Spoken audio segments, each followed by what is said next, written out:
Hello, friends, and welcome to our session of Rolls to Die For, where Magic the Gathering content creators go to ignite their spark in Dungeons & Dragons.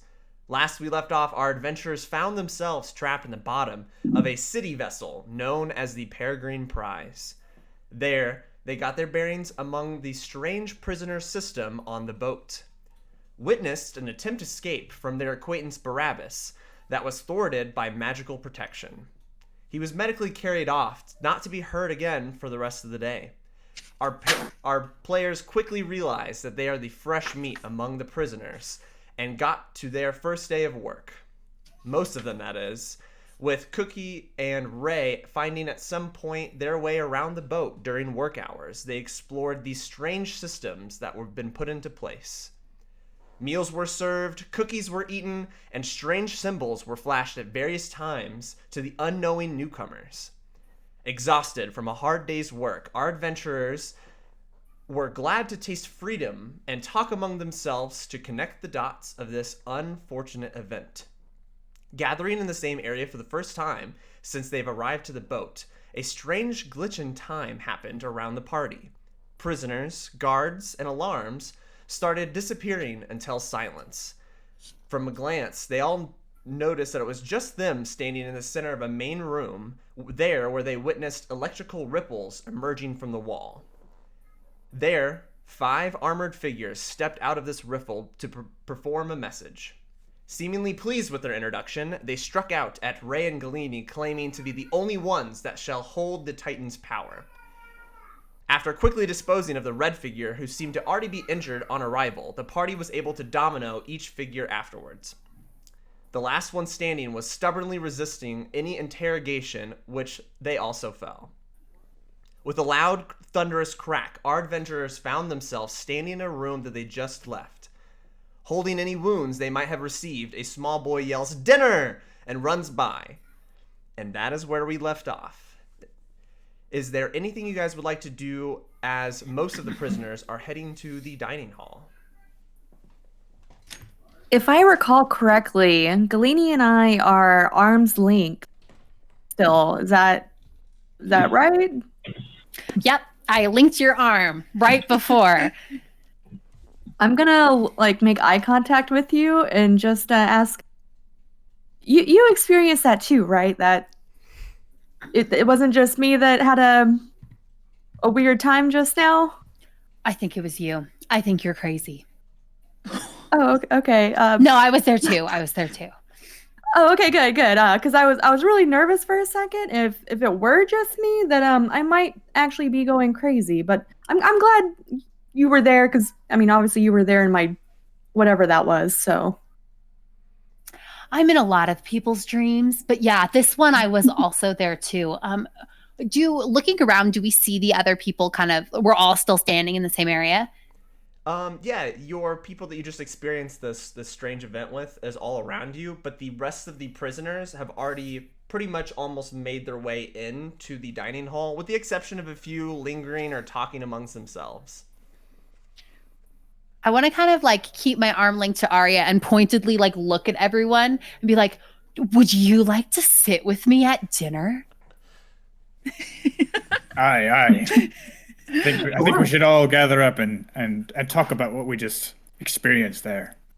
I Love think we absolutely need to talk about what happened. I'm going to stumble forward a little bit because I still have some damage. Just be like, you are all amazing. What was that? Who are you? I want to put my hand on her and be like, let's walk and talk. And I'm going to try to subtly, because I have a feeling magic drew attention to us, but I want to subtly cast a healing word. If I can. Yeah, still go ahead and make a sleight of hand check for me, please. Sleight of hand check? Okay. Oh, wow. Guys, first roll. I feel like I need to prove this. I rolled a natural 20. Oh my gosh. Yeah. First roll of the night. From here. Natural 20. I don't remember my modifier. My D&D Beyond just crashed, but natural 20 plus. I think it's probably a plus something. Hold on, let me pull up D&D Beyond. As easily as she walks, she also heals. Yes. I'm going to casually heal as I drag Aria with me towards the dinner hall. I try to keep pace, but I'm not quite as fast. Yeah, I'll just lumber along that direction as well. Evelyn, And I'll scurry along. Evelyn, you notice that that Ingo is not going to dinner. He went straight to his prison cell, his room. How far is that from like is that something I can kind of look at on my way, or would I have to go out on my way to go see what he's doing? You when you reappeared, you were still like side by side with him, and you saw that he was down his hall and going into his room. So you can see any of this happen. You can see everyone going into the balls and dining hall from the main room, and then you can look into his hall from where you're standing. The doors are open. Okay, I'll let him be. I'll go to dinner. Okay. Let a man have his quiet time. You guys notice that Galtia is waiting pretty expectantly at the entrance to the balls and dining hall, kind of just like burning a hole through Galene's face, like anticipating. Oh, really? Oh. Okay. That's interesting. So, by the way, you got only 3 points of healing because I rolled a 1 on the. I used all my good roll on being sneaky, not on actually healing. So only 3 points of healing. So, as we get close to him, I'm gonna be like, "Hi, how are you?" I'm great. It's dinner time. And he like turns away from you and walks in. People seem to really like food here. I'm gonna kind of murmur towards Aria.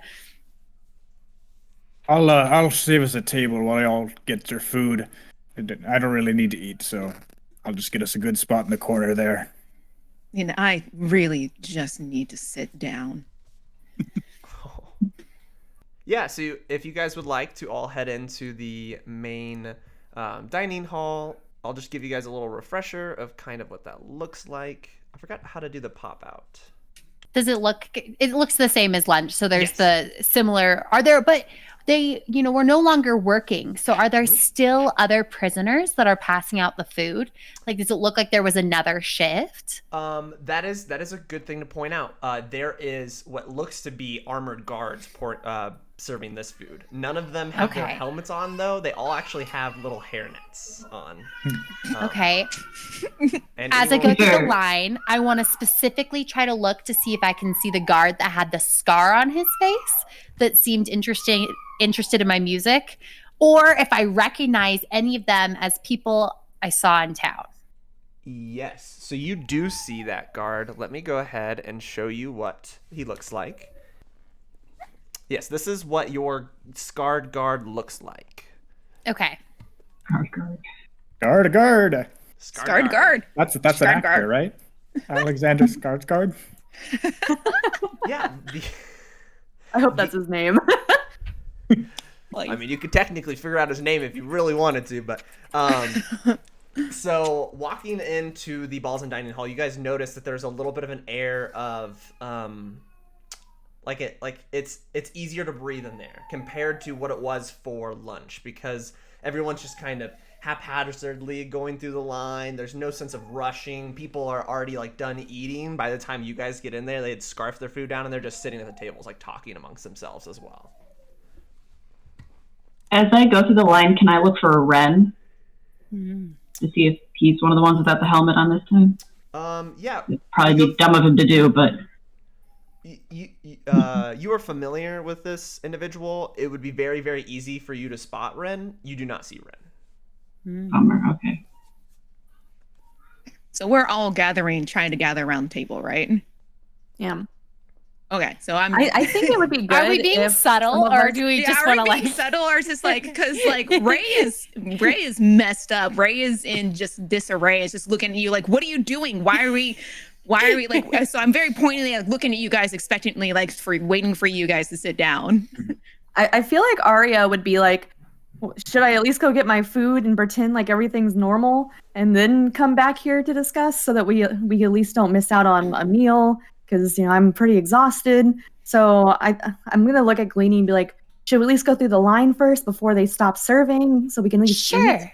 To give the illusion that we're doing normal. And Right. so, we'll kind of I think that makes sense. Like we'll be right back. Yeah, play it cool. Play it real cool. I'm so casual. And I'm like trying to be casual. How can She's you just guys kind be of cool? my arm's here, and I'm like just trying to use my other arm to like smooth out my hair from this battle and be like, do I look like I just killed people? No, it looks like you're ready for a show. Oh, perfect. That's the vibe I try to go for. I'm gonna Okay, stick let's my go. head in between you two and just be like, yes, you do.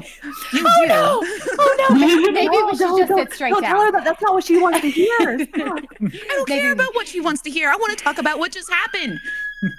I just got a spear shoved towards my stomach. You want to go eat? I mean, Yeah, kinda.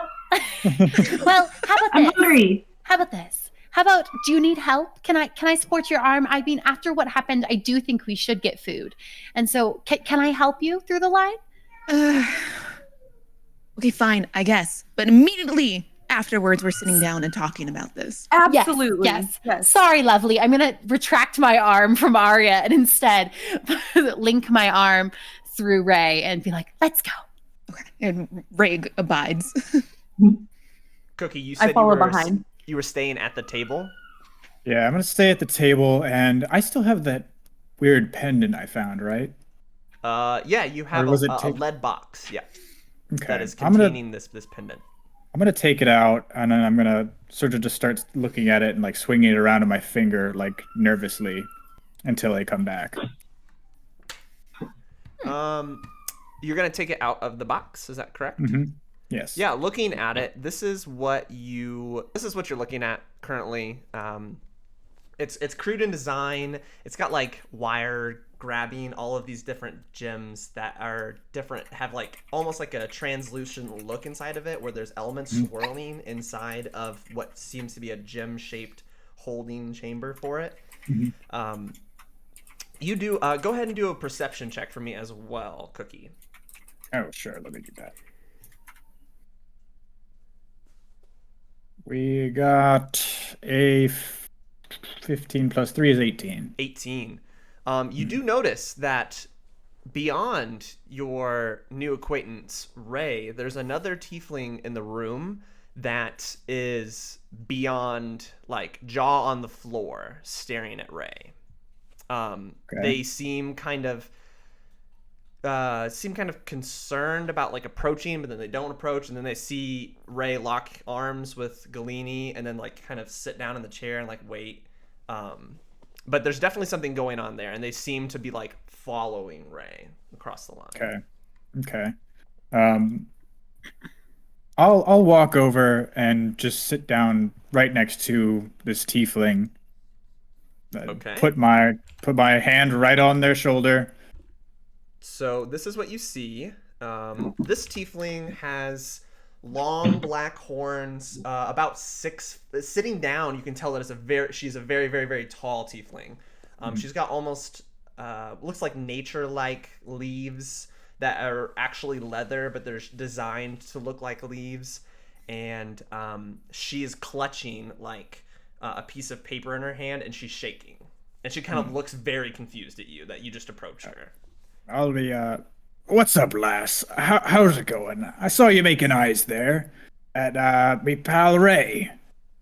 What's your business there? She looks down at her piece of paper, and she kind of like tucks it in one of her like leaf pieces of armor and looks at you like, I think that's gonna stay between me and her. Are you friends with Ray? Can I use my pirate trait here? My caring charm? Yes, you may. So that allows me to give something to a non-hostile humanoid, and I can roll a charisma check. Plus 16. If I succeed, they treat me as a friend. So, let's see. What do I have on me that I could give here? I have that extra shiv, so Yep. I'll give that extra shiv that I don't really need anymore because I got that other knife. So I'll give the shiv, and I'll roll me a charisma check here. See if I can get that 16. What do we get? Only a 14. 14. tried it. She takes the shiv in her hand and she kind of looks at it and she kind of hands it back to you. I think this is what the guards probably put on you. And she like hands it back to you. All right. So you're not going to be bought with idle trinkets, I see. So why don't I just go the straight route and ask you again? What's your business? I think it'll only be fair if they were there with us. So like, could you come? I'm not keeping it a secret, but I want to talk to them first. Sure. All right, you're gonna come over and sit down and have a meal with us in a moment. Just stay over here for now. We have some things to discuss that are private, and then we'll call you over. What be your name there? My name's Emerald, and you notice very distinctly now that she has one iris is like emerald green, and then another iris is very draconic and orange in nature. Emerald. I've always been fond of green stones. I like that name a lot. I'm Cookie Ironsides. It's a pleasure to meet you. I'll check back in with you in a moment. Just look for my signal. Okay. I'll keep my eye out. Yeah, you're pretty perceptive. You notice that she's pretty shaken, but she's like, the only sense of familiarity that she has is just taking your orders. She is like listening to you 100% to try to get what she wants. Cool. So I'll just wander on back over to my table, and then keep looking at the pendant. Did you have the pendant out the whole time, by the way, when you were walking around? I just had it sort of in my hand. Okay. Yeah.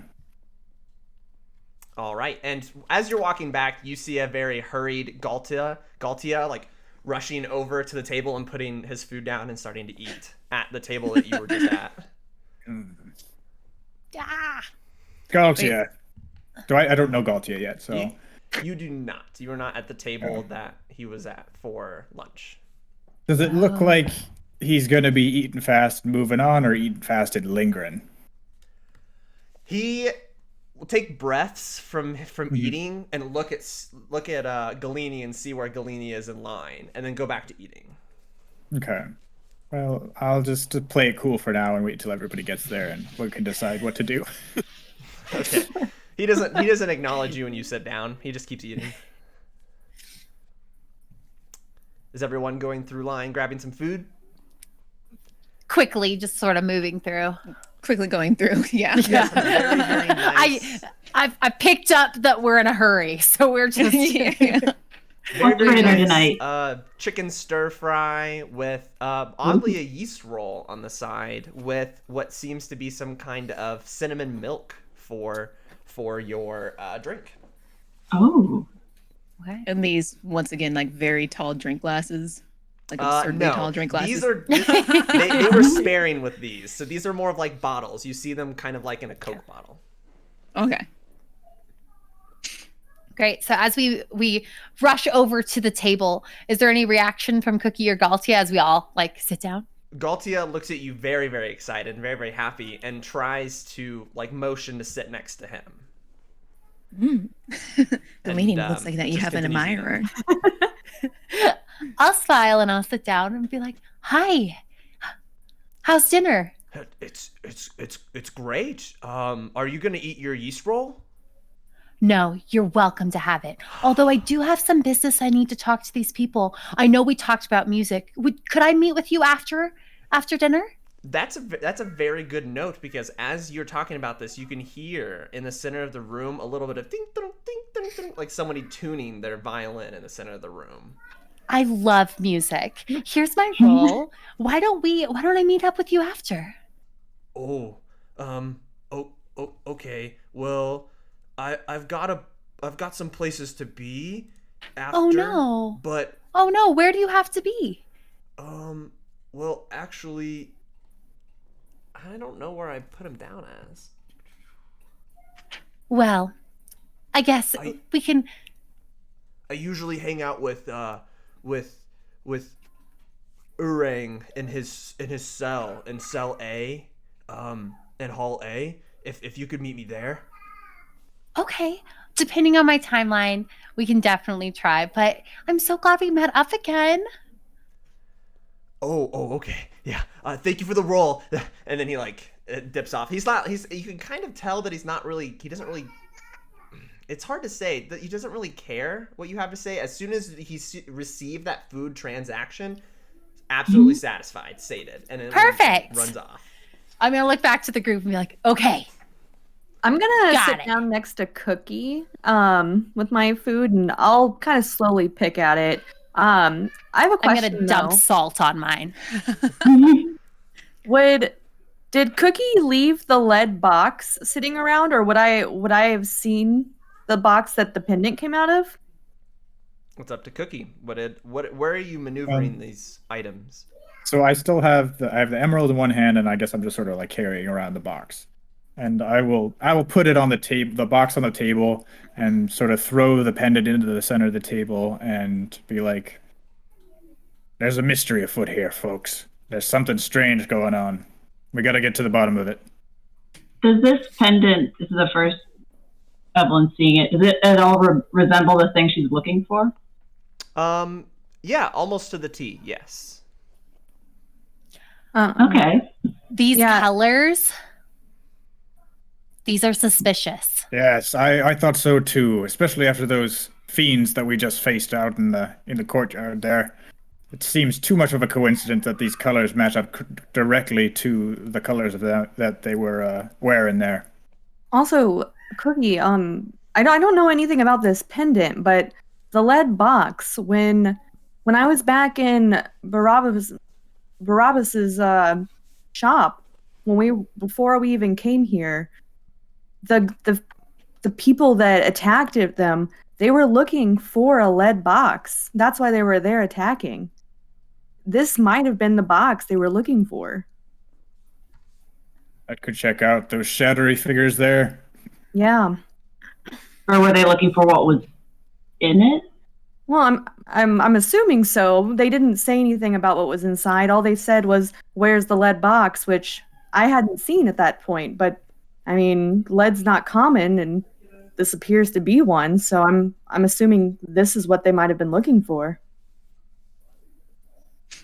Ray's gonna go ahead and like rip into their yeast roll and like hand off the half over to Galene, not waiting to see if she takes it or not, and shove the other half into her mouth and be like, "Look, guys, I'm going to take it. Understand and know a lot more than I do, so we better keep this conversation going. What is this? How did you get it?"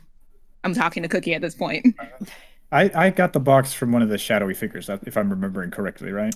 You actually, if I'm remembering correctly, which I might be wrong, but I believe you acquired the box after you woke up from inside of your cell.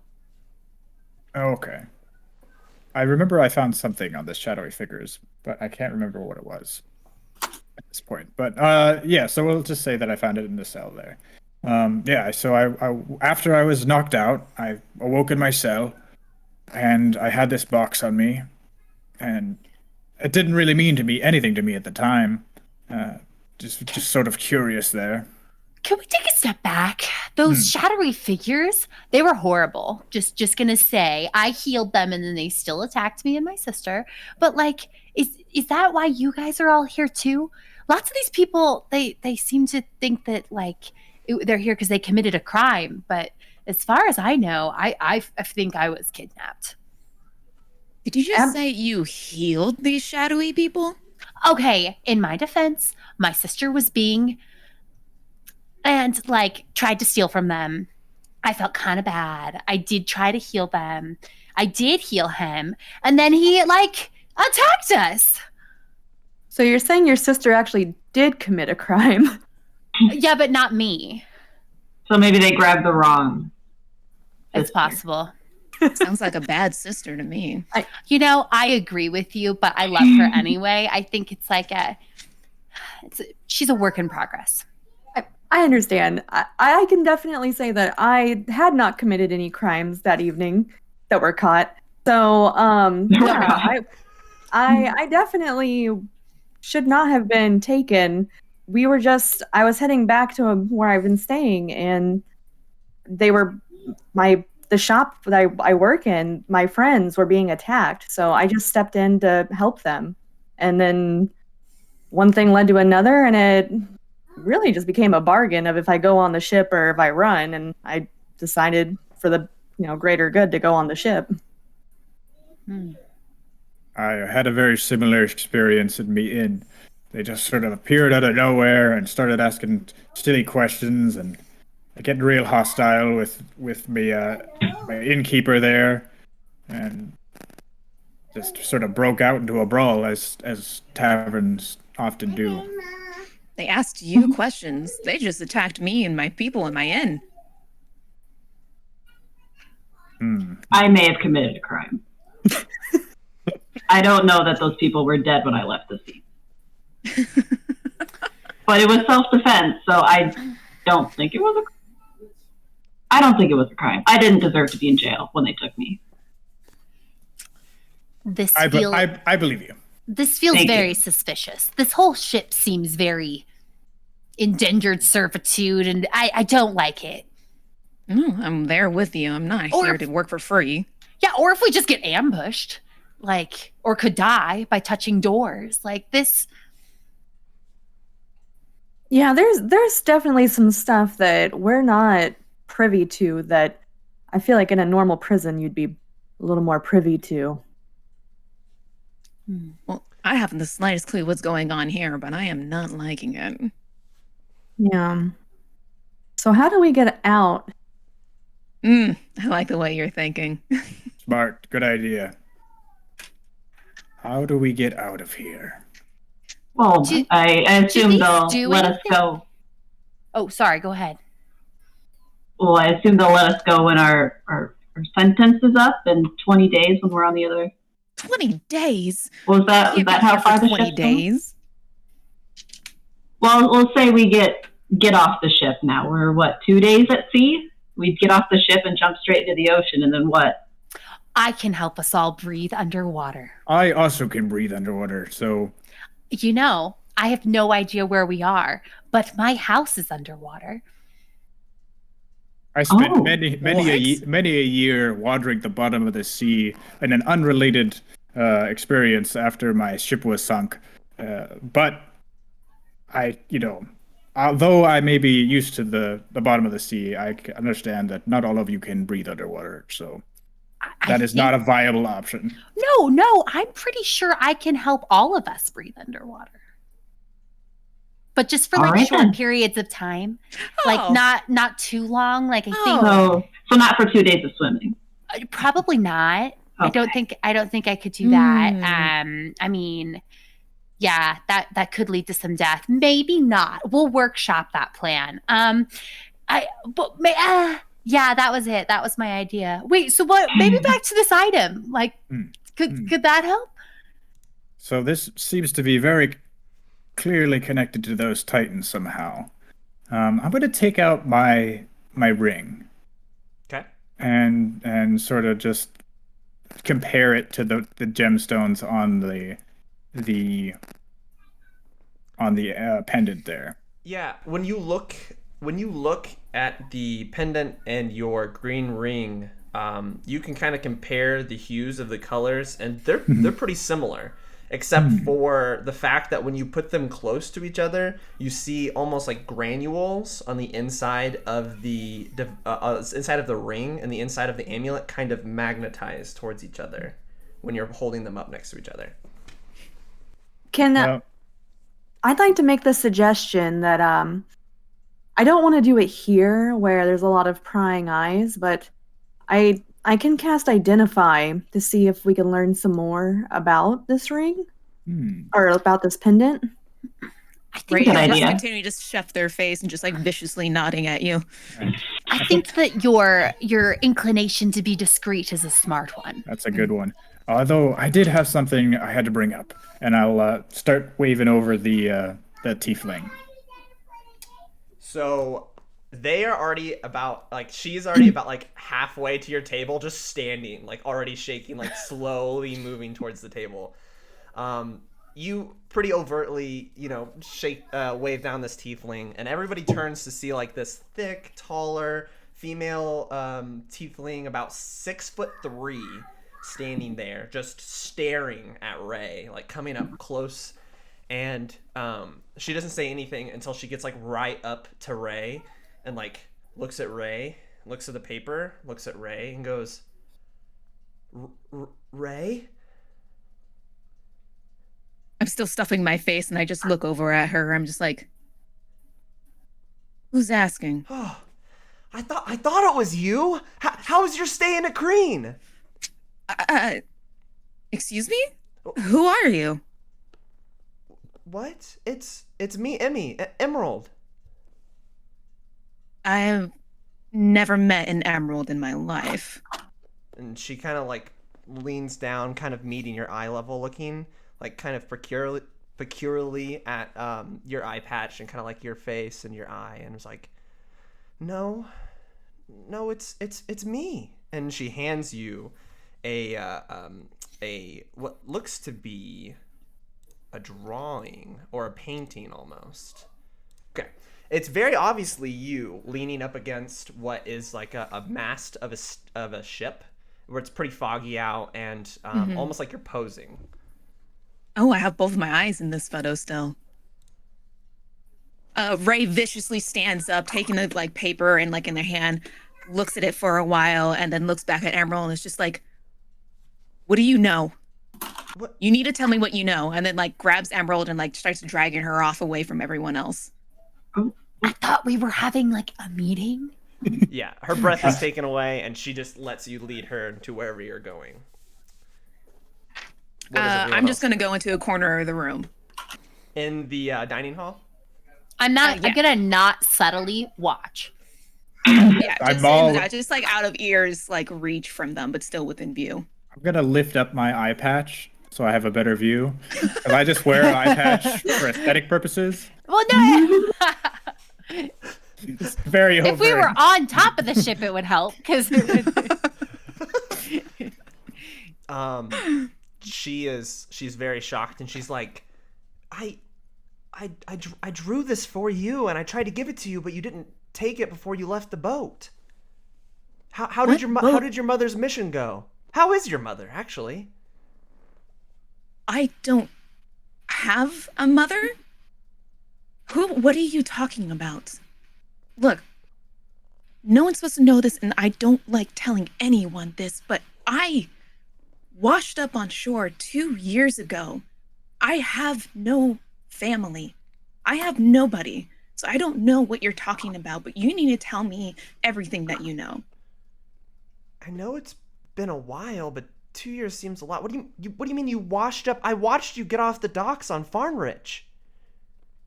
The docks on Farmrich? Yes, I wandered into Farmrich. We were coming from the Empire. We had mission sets, and we were one of those vessels that you travel on that's tasked out by the Empire. The Empire? I and the Empire? I mean, No. we all kind of live there. I don't know if everyone is super stoked about being the Empire, but I guess we all are. What? Are you telling me that you don't remember any of your missions at all? We literally spent like 2 years of our life together. I have no idea who you are, but how did you get here? What missions? I was stopped during one of my heists. That's my specialty. I go in and I get my target and I leave. But you were the best of us. Why are you in here? I got dragged into this by some weird figures, but look, listen, Emerald, I'm sorry I don't remember who you are. I've lost everything, and I can't seem to get it back. You need to tell me as much as you possibly can about missions and the Empire, my mother. I reach into my jacket. I still have my photo, right? The one that she had in her hands. Oh no, the one that's I washed up on shore with. Yes, yeah, you did. So I'll go ahead and reach into my pocket and I'll go ahead and unfurl it, just kind of like clutching it in my hands, just to be like, is this who you're talking about? She takes it and she looks at it and she's like, this is weird. This is not how I remember you talking to me about your parents. I've never seen this picture before, but this looks like the same description that you did for them. This looks kind of, I don't know. Your parents are pretty important. I don't know if I'm worried. I'm worried that somebody's using you.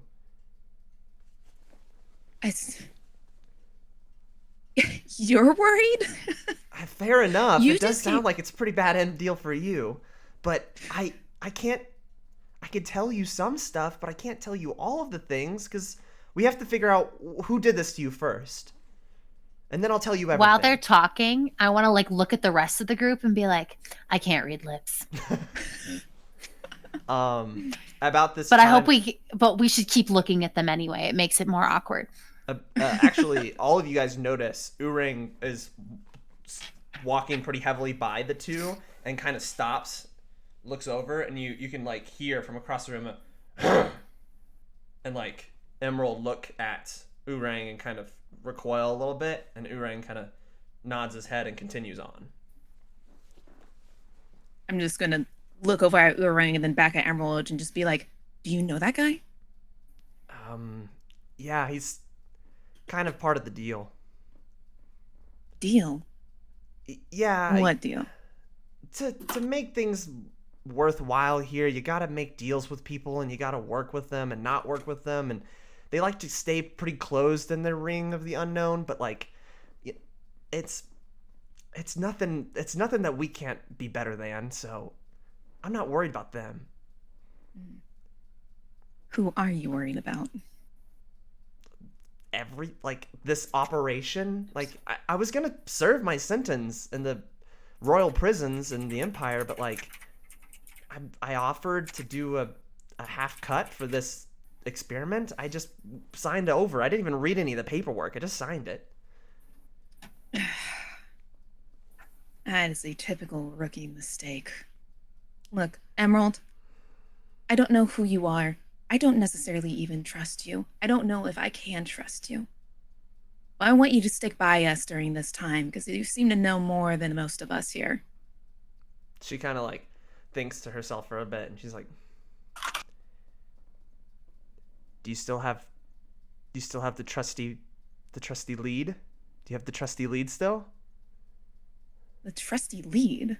And she goes, and she summons what looks to be like a short, like a single like pistol grip crossbow in her hand.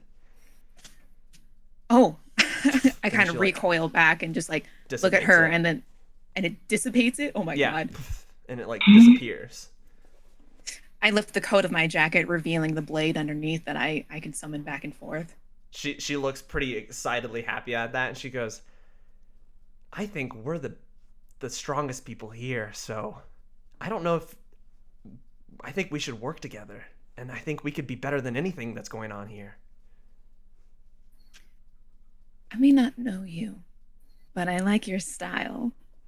She like nods in approval, and she's like, trust me, we'll hash some things out, we'll figure it out. Let me go back in my little brain bank and figure out what I can and can't say, because I'm not gonna get an extended stay just to reunite with a friend. Does that make sense? I'm not gonna put myself at risk and my family at risk.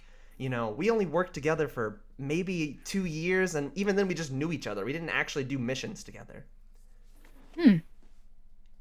We only knew each other, and yet you have this fancy drawing of me? I mean, we did have a long journey of 20 days on the boat to get to Akreen. Okay, Emerald. Go ahead and work together, but you cannot tell anyone my secret. I didn't wash up on the shore. We've just met, okay?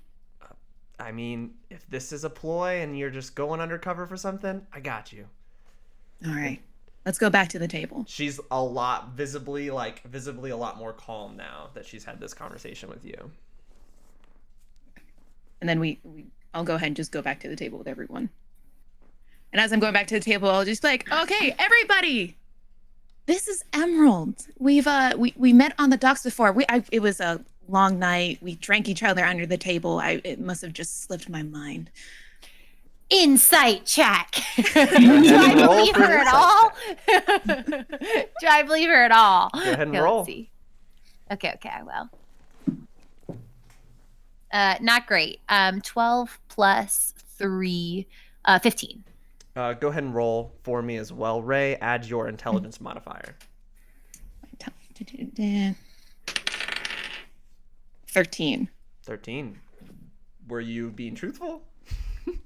Or what kind of tell do you think that Ray would have? I think a tell that nobody really knows yet is that when Ray is trying to be deceptive, they suddenly become very charming and charismatic and very outspoken. But when they're in their natural state, they're a little bit more of like a curious mess. So like the fact that the charm is like on right now is a little bit of a giveaway. It's a little telling. I naturally am weary of people who are too charming. Fair. I'm gonna signal to Emerald to sit down next to me. She goes wherever Ray goes, so if Ray backs down at the table, she'd be happy to join. Ray very much likes Cookie and instead like takes the like motion as like Cookie like motioning to them instead of Emerald because they're just full of themselves at this point. They're just too nervous, so they're just like reading everything wrong and just sits next to Cookie. And I'll say, Galene's a little affronted. I'm a little bit like, say, you're sitting by me. all right, Green Eye. I just have a quick test. Since you're here and we got you here, you have some sort of crystal in your eye. If that's true, I saw that right earlier. It's not supernatural in nature. It is still normal iris. It's just a little bit more defined. It's Okay, almost... so it's not like an actual crystal. It's correct. Yeah. Okay, it's just a green eye. Okay, Yep. Never mind. I'll go a different route then. So I'm not gonna ask about the eyeball. Okay. So let's see. It's impolite to ask a lady about her eye.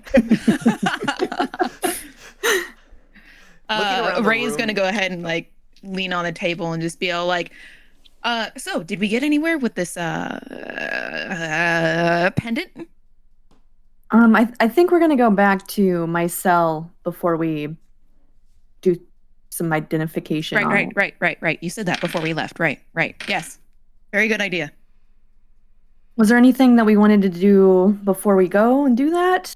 I guess we should maybe put our trays away. I have one thing to do. I stand up. Is Barabbas currently playing the violin? Barnabas. Barnabas. Yeah, Barnabas has been playing for the latter half of your guys' meal time in there. Okay. Is he good? He's a little bit stressed out and constantly looking over at your table, making sure that you guys are impressed. That he does mess up a little bit here and there, but he's pretty good. He's pretty practiced. Oh, good. I'm gonna try to give him an encouraging smile. I'm He going tries to not walk make eye contact with you. straight at him in an intimidating manner. I'm going to grab a cup of water off a table, put it in my mouth, and spit the water at him. I'm immediately affronted on his behalf. Hold on.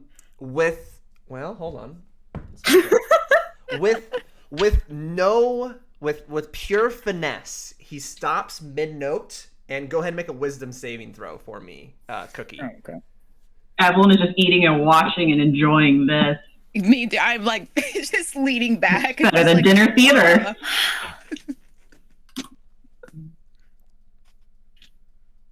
Uh-oh, not so great. 6. 6. As you start to spit out your water, it just kind of stops spitting out and starts dribbling down your face.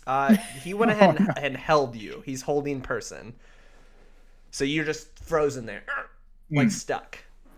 Is he still playing? Yes, he returns back to playing after his swish. So he paused. Okay. Mm-hmm. There was. I'm gonna whisper over and be like, a little bit of a noob. He should have been able to stop him while continuing his song, but otherwise, solid performance so far. I mean, I'm specifically talking to Aria. I'm like, pretty good. I mean, I think a little bit of work still. Ray Agreed, has come to really like cookies, so I'm going to take the cookie off my tray. Wait, is there a cookie on the tray? There's a little bit of your yeast roll left. Okay, I'm going to take the remaining of my yeast roll and just throw it at Barnabas. The two bards in the group are just completely affronted, like, oh my god, this is so. So with a beautiful flourish of him crescendoing into an epic finale to his song, in the middle of all of his efforts. What? Can I try to grab it? His Can I bow? try to grab the roll? No, the roll. Oh, the roll. The roll that I'm throwing? Yeah. No, you it's too can- late. I mean, yeah. She's on I'm the just other gonna side of the frown table then. from- I'm just gonna frown. Yeah, they're on the other side of the table from you, and they're throwing it away from you, so there's no way. Going into this crescendo, his knife pops out at the end of the bow, and he folds his arm out and catches the roll on the end of his knife and stares. I'm gonna start clapping. We're standing and clapping. He does. I'm gonna go ahead and say that that was a distraction to have my mage hand Leatherman go ahead and just pull at his leg from underneath him. Okay, go make an Arcana check for me. Get it. I don't understand why we hate this man, but I'm here for it. I don't know. He froze Cookie, so I'm not happy. You said what was a 6? Yeah.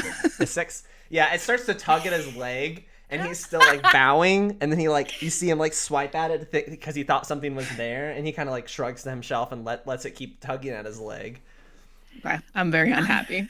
As soon I'm as gonna. he, Go ahead. as soon as he stops playing, or I've become free, I'm just gonna turn away and walk back to the group as if nothing happened. I'm gonna stand. I am giving a standing ovation. I want to shout out and be like, amazing, and then I'll sit back down. Good show. Jolly good. He, for the first time, locks eyes with you and kind of contemplates smiling, and then he goes back to serious, I'm a performer, and then returns to his post and starts you can see him thinking about another song. Really, the only people who are still in the room at this point are you guys. A very generic human-looking individual just standing kind of in the corner, and the guards are cleaning up in the back. So it's literally just you guys, Barnabas, and this human individual just sitting at a table, not doing anything. I want to look at the group and say, this concert was clearly for us. I'm very disgruntled that my attempts have been thwarted and that Cookie has been frozen. So I'm just going to side eye you a little bit and just be like, I don't care. You can tell Cookie's very upset. We've drawn in all seriousness, though, we seem to have drawn the attention of everybody here. I mean, I like it, but also that does seem dangerous. I know that Cookie being a, metal is probably kind of heavy, but I'm gonna try to grab Cookie and scoot him away, maybe toward the room. So, yeah, a very short period of time that the hold person is gonna stay there. So Cookie's, it's only been 6 seconds that Cookie was able to finally turn around and talk to you guys. Oh, okay. I'm not sort of just shrug it off and be like, all right, let's go check on this pendant here. Okay. Before that foul bard starts any more music. What's wrong with him? I mean, he's a little bit of a noob. He's not quite, I think he still needs some training. My guess is he's still at an apprentice level, but unclear. Trying not to listen to you. However, it was a pretty solid performance. What are your issues with the gentleman? I don't really know you too well, but perhaps someday, maybe later, once we get to know each other, I'll tell you a story about me past and violins. Oh my. Okay, well, I understand how music can really make impactful memories, and it sounds like this one is negative, so we can definitely put a pin in this for later. I make sure to never pull my lute out in front of Cookie. Lute's fine. Just violin. I'm going to pat Cookie on the shoulder and be like, I don't need to know, my friend. You saved my life. I'm beside you, all right? Thank you for your support in this trying time. All right, where are you guys off to? Back to my cell. You are in Hall B. Yeah, because that's actually me and Galene's, right? Oh yeah, I'm across from you. Yes. So as you guys are leaving this pretty completely empty dining hall now, with the exception of Barnabas. Barnabas? And this other human that's sitting across the room. you guys walk out, and as you're walking out, two individuals walk in to the dining hall that are workers as well. An older looking woman with like long wizardy cloaks, holding what seems to be a bunch of vials, like shuffling, and a short, bald, long bearded dwarf very eagerly following.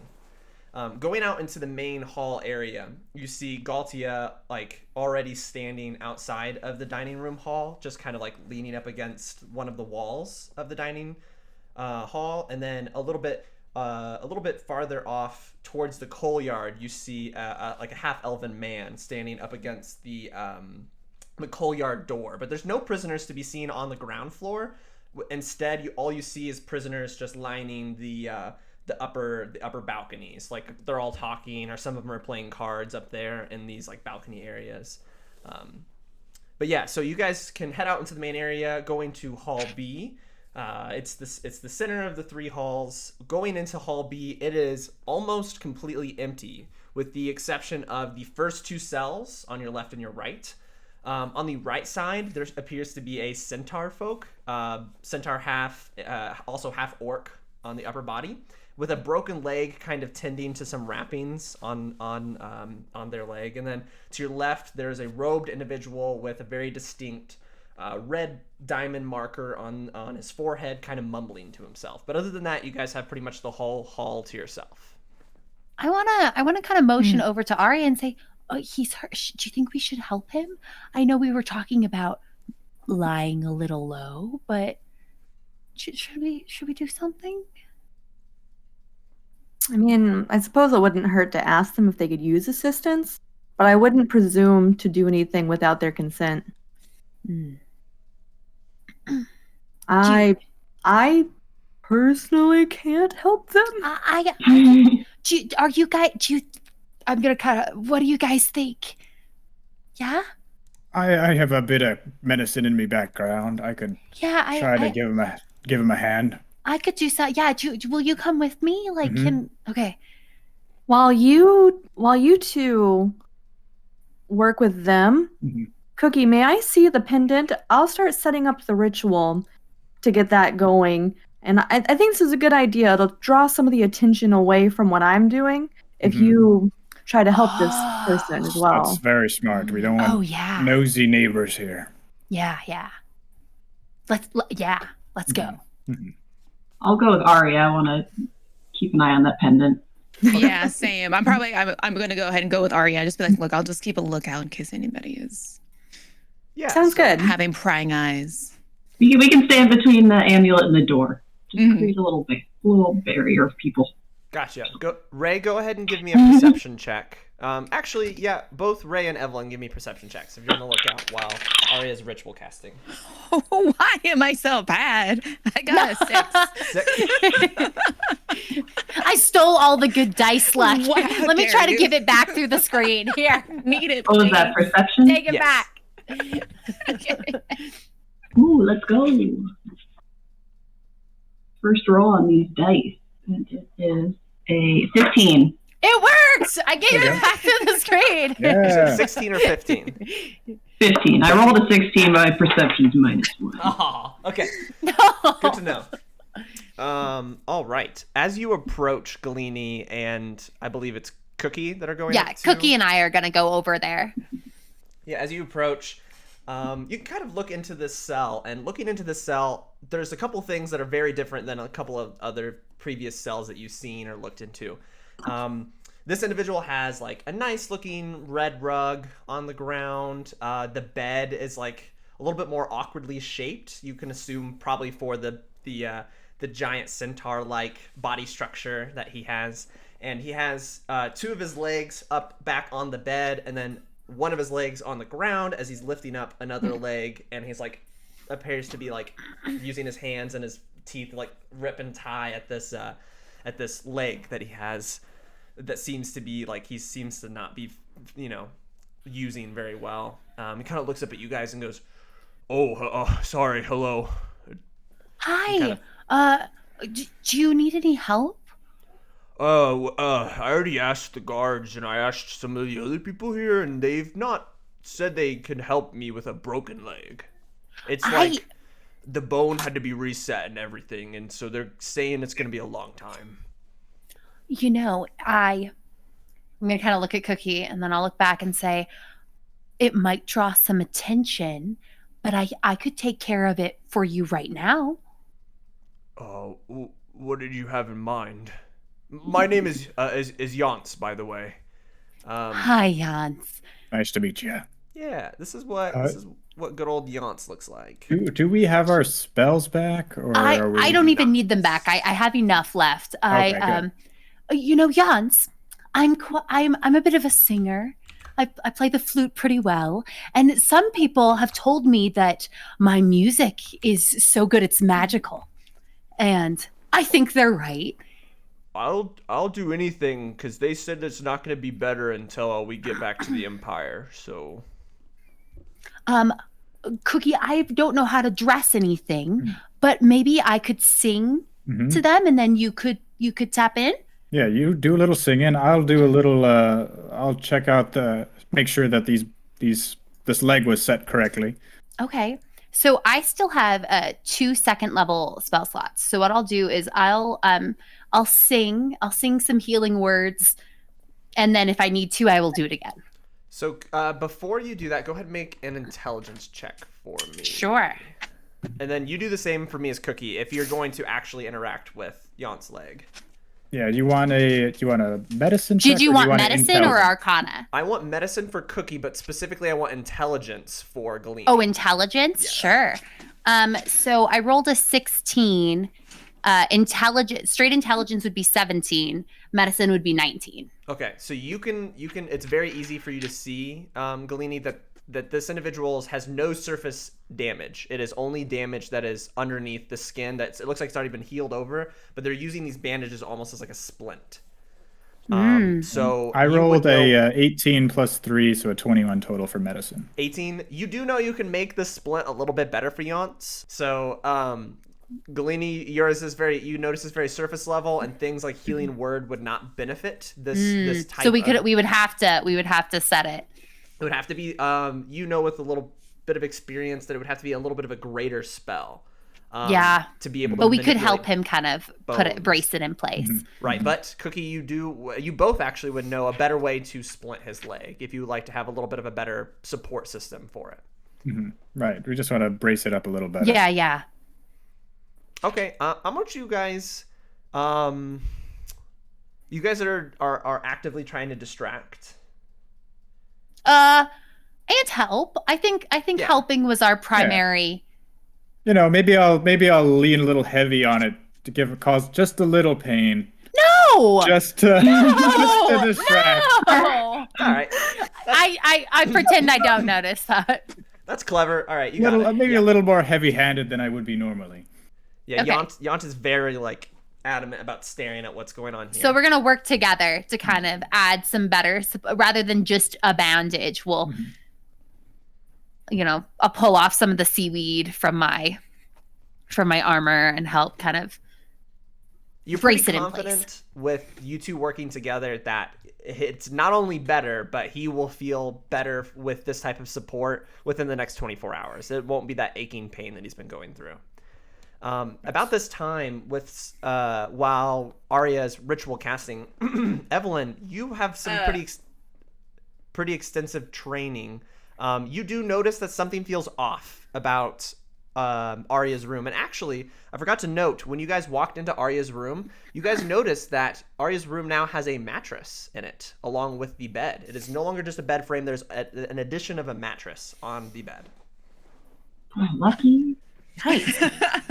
Sleeping good tonight.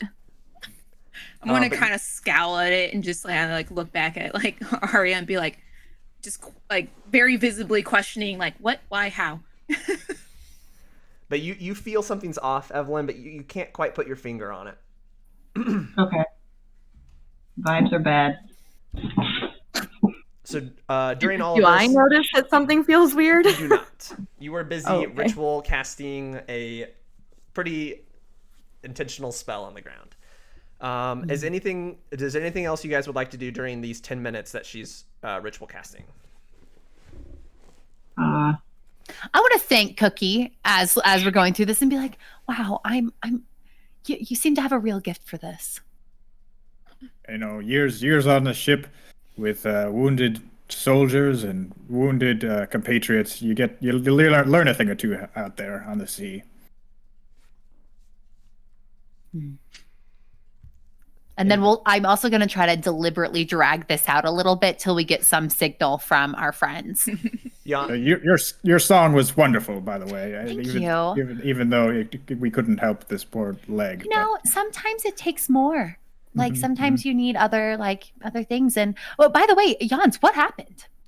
Jans kind of stands up a little bit and kind of feels out the new splint that you guys have and is nodding and like appreciation. Yeah, I was running away. I definitely I used to work for this trading company where we would move large shipments from freighters, and I definitely accidentally forgot the brakes on one of them, and it destroyed like 3 pallets. And so I was running away because I knew they were going to throw me in jail. And on the way out, my leg slipped between the dock board. I already couldn't afford anything as is, and you know, with two new little children at home, I need to be safe. So, before we technology rudely interrupted, we are currently we're currently in Hall B. There are 2 individuals in Hall B. Galene and Cookie, you are taking care of Jans in the cell to the right. Jans is a centaur, half orc, half centaur, and you guys just finished mending his splint, and so he has a splint now. And then in the back, we have Aria fixing up some the ritual cast for identify. Is that correct? Identify or detect map? Okay. Yes. Identify. And then we have Evelyn and Ray at guard in the back. I was asking you guys in this last couple minutes of this ritual casting of Identify, is there anything that you guys would like to do in the meantime? Evelyn, you're a little uneasy with a perception check. Yeah, I can't identify the source of the bad vibes. They just are. If you would like to, how would you do that? Do I have a spell for that? I don't. I look for the bad vibes. You would like to perceive a bad vibe again? Okay, go ahead. Yeah, but I just perceived. Am I allowed to perceive again? You may perceive again at disadvantage. That's fine. Okay. Can we get worse than that? We can! That's a 0. 0? A natural 1 with a -1 on it. Yeah. So, Ray, you see Evelyn, like, very blindly, just like swiping. I'm just gonna. Can I? I'm gonna look at Evan. Are you okay? Do you feel that too? Can I roll a perception to see if I feel that too?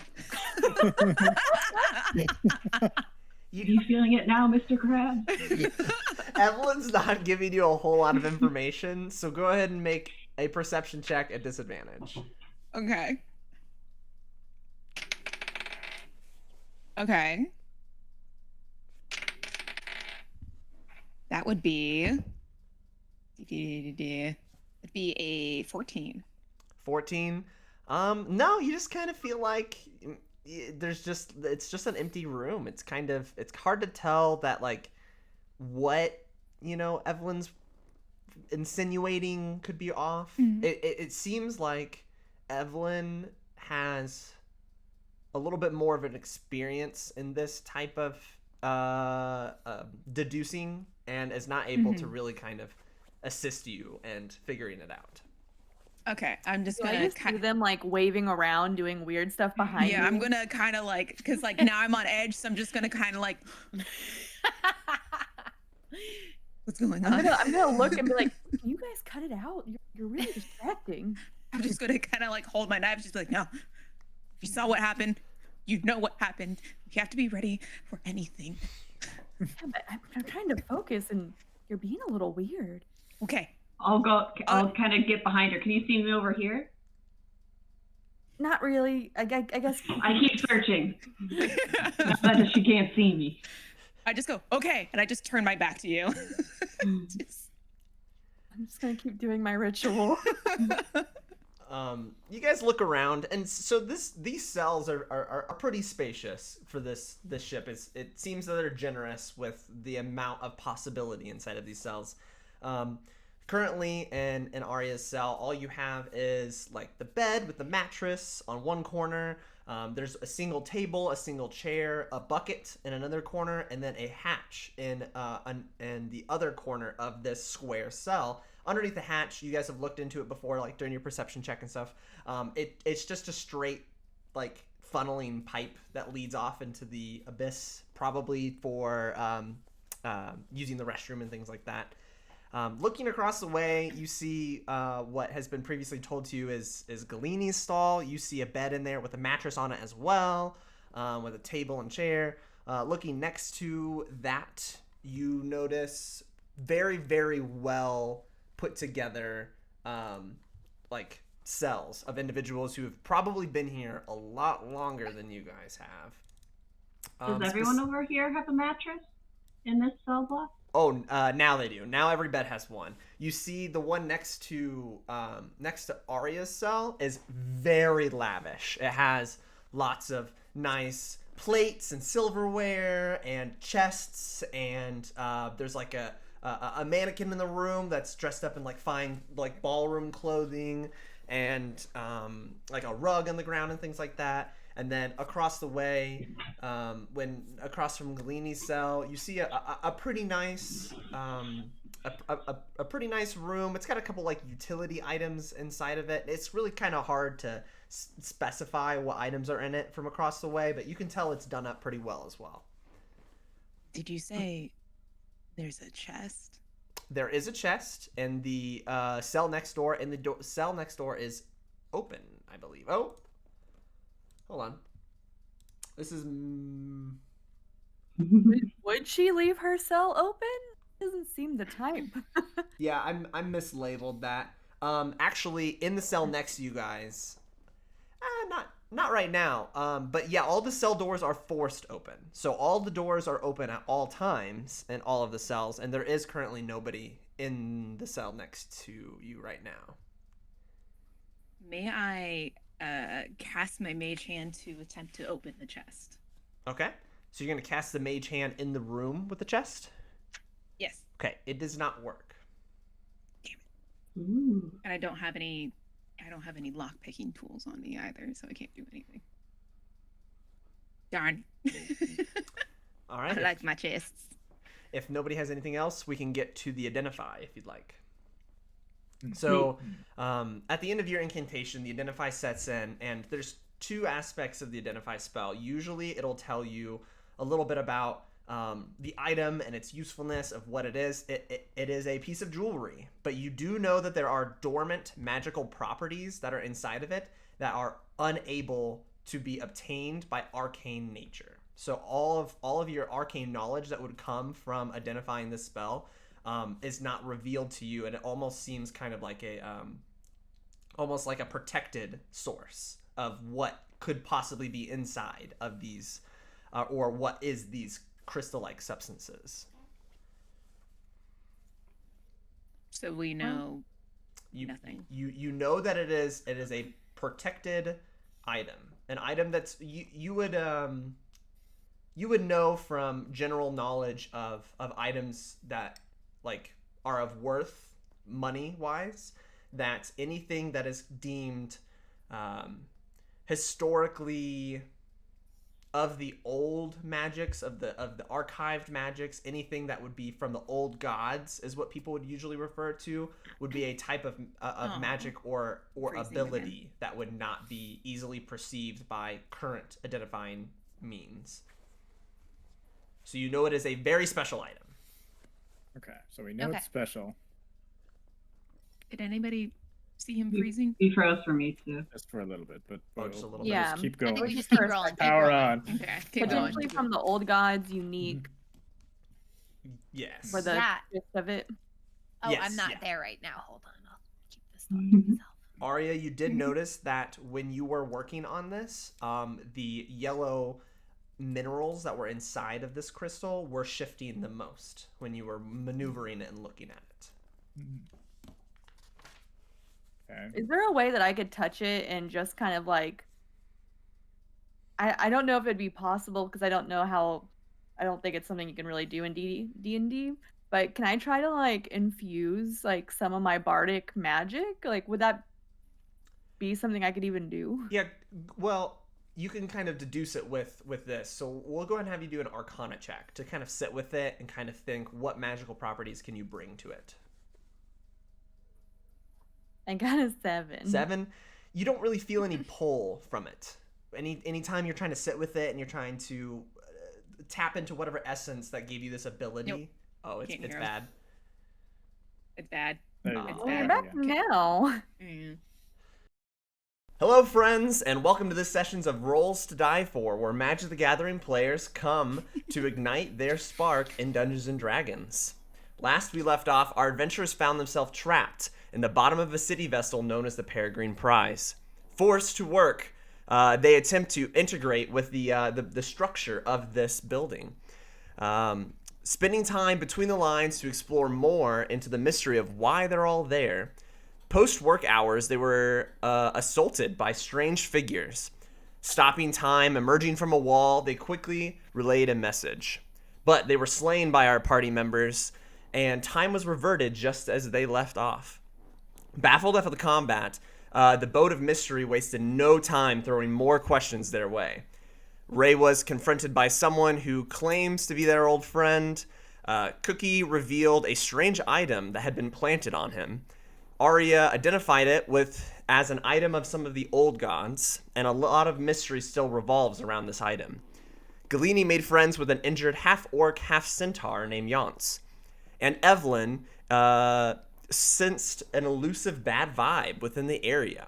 Now, after this identify spell ends, is there anything you guys would like to do next? I think when we left off, I had just touched the pendant and saw some colors twirling. I think mine was the yellow crystal swirling. And then I think I had Evelyn touch the crystal as well. I think I had the blood one, right? Or the red one? I have red crystal swirling in my notes. Yes. That is correct. Yeah, when you guys were looking at the pendant, it wasn't kind of like reacting very like crazy and noticeable. It was kind of almost like there was an essence or some kind of minerals that were inside of the crystal that were shifting towards where you were holding it. To set the scene, kind of, you guys are in Hall B, I believe. You guys are at the very, very end, currently in Aria's cell, I believe, and Galene's cell is across the way, if I'm correct. All right. Cookie, are we still with Yance? I think we're done healing up Yance, and we're gonna head back to check on the crystal folks.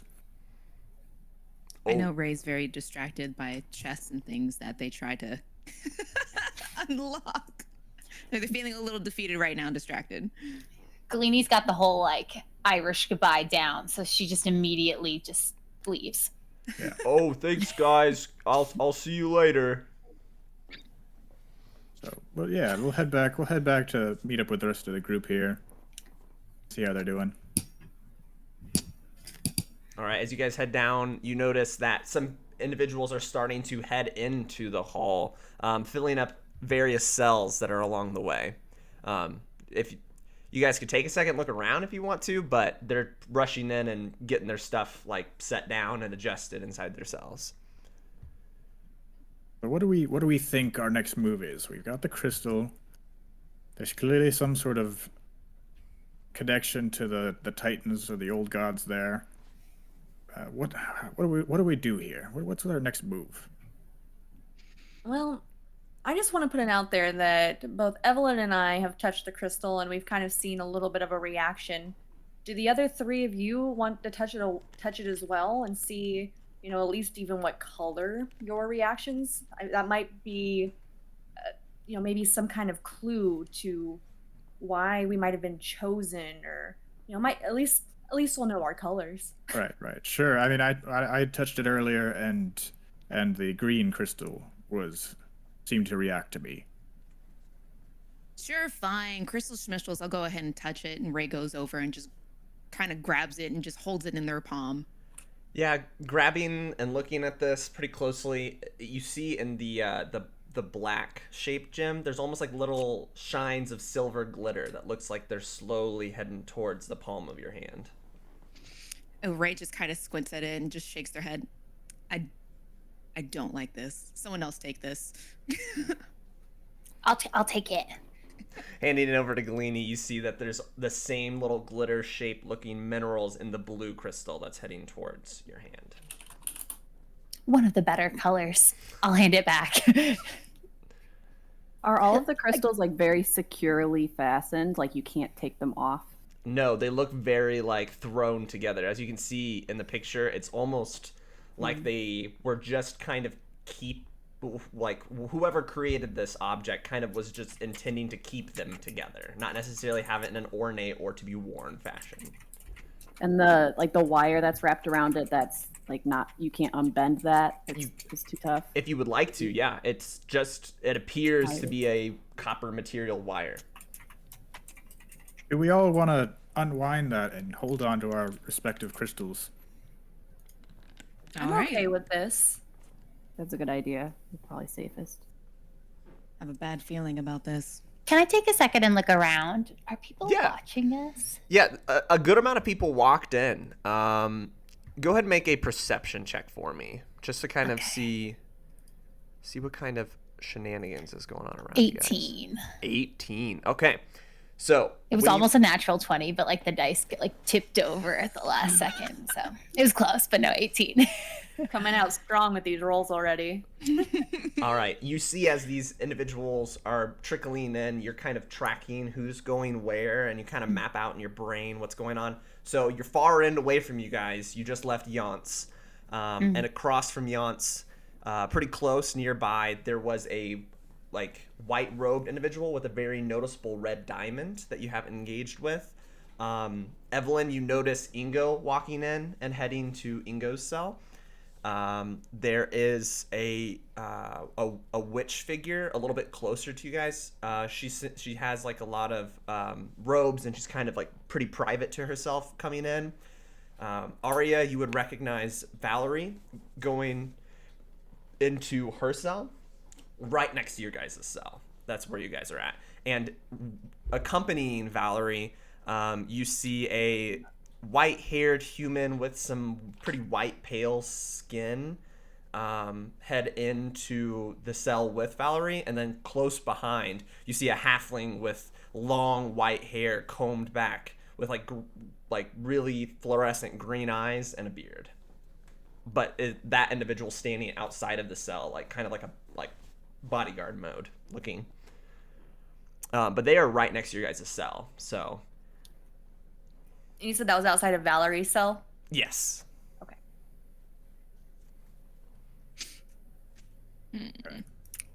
Well. So I'll hand out the crystals to everybody, sort of like a discreet fashion. Okay. What are you using to break apart this amulet? I guess do I need some sort of tools, you'd think? You try to tug on it and you're not strong enough to just rip it out of these holdings. They were intended to, so they were pretty intent on keeping them at least in the same bundle. Okay, I see. I thought it was like a more loosely wired together. All right, we'll just keep it together then for now. Can we get in there with like a dagger? Mm-hmm. Yeah, if you'd like to try. Oh yeah, I guess I could try that. I have a dagger. I also have an iron rod, if you think that would be helpful. I also have a dagger. I have a flute. I woke up with it in my pocket. I guess I have a dagger as well. It's really up to you. Which one do you want to try? I'd rather you didn't use my flute. Yeah. I do have it though, like in a worst case scenario. It's good to know that we have the flute just in case. Okay. Okay. Let's just leave it there. Let's try the dagger. Okay, who would like to try to break apart this wire? As they're doing this, I am actually gonna take out my flute and I want to start playing just to kind of like distract, so it looks more like we're mingling and I'm playing my flute for them versus like whatever we actually are doing. Okay, are you playing the flute inside the cell with them? Yeah. Okay, go ahead and make a performance check for me, and whoever's using the dagger, go ahead and use a strength check for me. Strength check. Okay. Oof. I'm gonna use my ability to re-roll my performance check. Okay. Okay, 16. 16. Okay. I have a +6. I just like get nervous under pressure. I'm not gonna be deceitful, clearly. And Cookie, what'd you get? A 4, and I'm just gonna sort of futz around with this dagger. Yeah, it's gonna take you a good amount of time to wiggle those wires and try not to damage what these seemingly crystals are attached to it. Galene, as you're playing so very elegantly, you notice that people are starting to gravitate towards the cell. No, they're it's interested. the back. They're interested in what's going on. My eyes just get really wide at the people like in the cell with me. I'm gonna go to the opposite side, so that they don't walk all the way over to Galene, so that I can create a little bit of space. I'll pull out my lyre and start playing to make it look like we're bard battling again. No. Okay. I'm gonna just like politely be like, "Oh yeah, do you want a turd?" Like, Okay, Oh go ahead and frantically make a hand motioning performance like check. this isn't working. Ray is starting to get stressed out at this point. Is going to go to like grab the dagger out of Cookie's hands and like just wail on it. Okay, No. go ahead. I actually want you to make an attack roll. An attack roll. An attack roll, yes. Dagger stats, I think, is a +4, +3, +4. It's a +4. And sorry, how do I do attack roll again? Just roll a d20 and then +4. D20 +4. Wait, 9. 9. It is a stationary object, but like as you hit it, it rolls with your hit, and kind of like makes like a chink up against like a local surface, whether that's the wall or the bed that you guys are doing this on. Oh my gosh. What was your performance check, Aria? Did you make one? I have not made one yet, but I will do one. Please do. Have we had a long rest? No, I don't think we have it a long No. rest. Okay. Oh, yeah. This is great. I have a +6, so I got a 21. 21. Good. This was a good handoff. Yes. But more people will come. Are you staying in the cell, or what would you like to No, do? I was gonna leave the cell and go to like across the way. So that's why I was like, I'll make it look like a bard battle. Like we're on separate ends, you know, Okay. playing one after the other. Yeah, you can see people are more looking towards Aria than they are at you at this moment, Galene, and they're following Aria down the middle of the separation between the cells. So you can. Although I'm gonna happy that this is a diversion, I also feel a little guilty for taking Galene's attention away. I'm just gonna like give a thumbs up and then stop myself and just like look over at Ray and be like, "What are we doing?" We're having a Ray's hard just- time over here. Ray is just cussing in the corner at the crystals, freaking out because it just does not what to do. Doesn't know what to do with attention. Okay. Are you guys doing anything else with the that. crystals? Sorry, Evelyn. What did you say? Very anxious. Be careful with that. That's. Is there sorry, anything it else could you'd like be to do with the dangerous for all How we am I know. supposed to be careful and break Like- it at the same time? Like don't break the rock part. Break the metal part. Oh, you try. Yeah, you try. The music is permeating in the room God. as you guys are Do I have- discussing. Do I have anything helpful? Nope. I'm gonna whisper over. I have a lot of like stones. If you just want one of mine. I mean, I think we specifically need these stones. Oh, okay. I'd feel Never better if they mind. weren't all together. I feel like Okay, it's a little dangerous having them all together. So, what do you want me to do? What do you want me to roll Can I do sleight of what hand? are you trying to do? instead of stealth? Trying to get the rocks apart. What are you doing to do that? Are you using your hands? I'll try to use that dagger that I have. That dagger? Okay, go ahead and make a strength check for me. Could I do sleight of hand? please? No, because nobody is perceiving this. It is a physical object that's being adjusted. I have a +0 for strength. 15. 15. Oh, Showing off a little bit with your nimbleness and kind of, your ability to maneuver this a little bit better than kind of Cookie's automaton body is able to just wedge it in. You are able to pry out the first crystal. Would you like to continue? It's the same roll, but would you like to do it for every crystal? When you take a crystal out, you notice nothing changes. Yes, I will try again. You can use the same roll. So if you'd like to keep going, though, is the only thing I wanted to make sure that you wanted to Yes, do. So you I can would like as successfully many of go- these apart as possible. Yes, you can successfully get all 5 apart. Okay. Yeah, there's a little bit of damage to the wiring from the attack, but other than that, the wiring is still intact. So if you'd like to place the crystals back in, you can. All right, best to hold on to this then, I suppose. Yeah, I'll split up the crystals. Ray quickly snatches up the black one. Okay. I don't remember who had. Did the other everyone want to one. grab their respective color, There I'm you go. assuming? Yeah, I'll take the green one there. So Evelyn, you have I'll the red finish one. my little performance on the opposite end of this cell block, and then when I come back, I'll take mine. Yeah, you actually notice both Galene and Aria at the end of your guys' performance. Like, a couple people are clapping, a couple people are kind of like pretending that it didn't happen, like kind of awkward about it, like was like, why did that just happen, kind of thing. It felt like they weren't included. And then you notice that both of you feel that heat again that you guys felt earlier that same day. It kind of is like permeating from your hands from where you played the instruments, both of you. But yeah, if you come back after your performance, Evelyn, you would have grabbed the red one. Cookie, you would have grabbed the light green one. Aria, you would have grabbed the yellow one. Galene, you would have grabbed the blue one. And Ray, you have the black one. You guys just plopping that sucker in your pocket? no. Yeah. What would you Just guys gonna like? go ahead Maybe and, like- more safe to put it. So my armor is like opalescent and it has like seaweed and seashells woven all over. I want to carefully affix the stone so it looks like just part of Visible or underneath? under, like tucked in, so like even if someone glimpsed it, it would just look like it was part of Okay. Aria, the stuff. what are you doing with your crystal? I'm gonna tuck it away into. Do we have some kind of like bags or anything to like on our bodies that we could like put them in, or would it need to be like in clothing? Your characters would have had like various adventuring pouches and whatnot that would be with your apparel.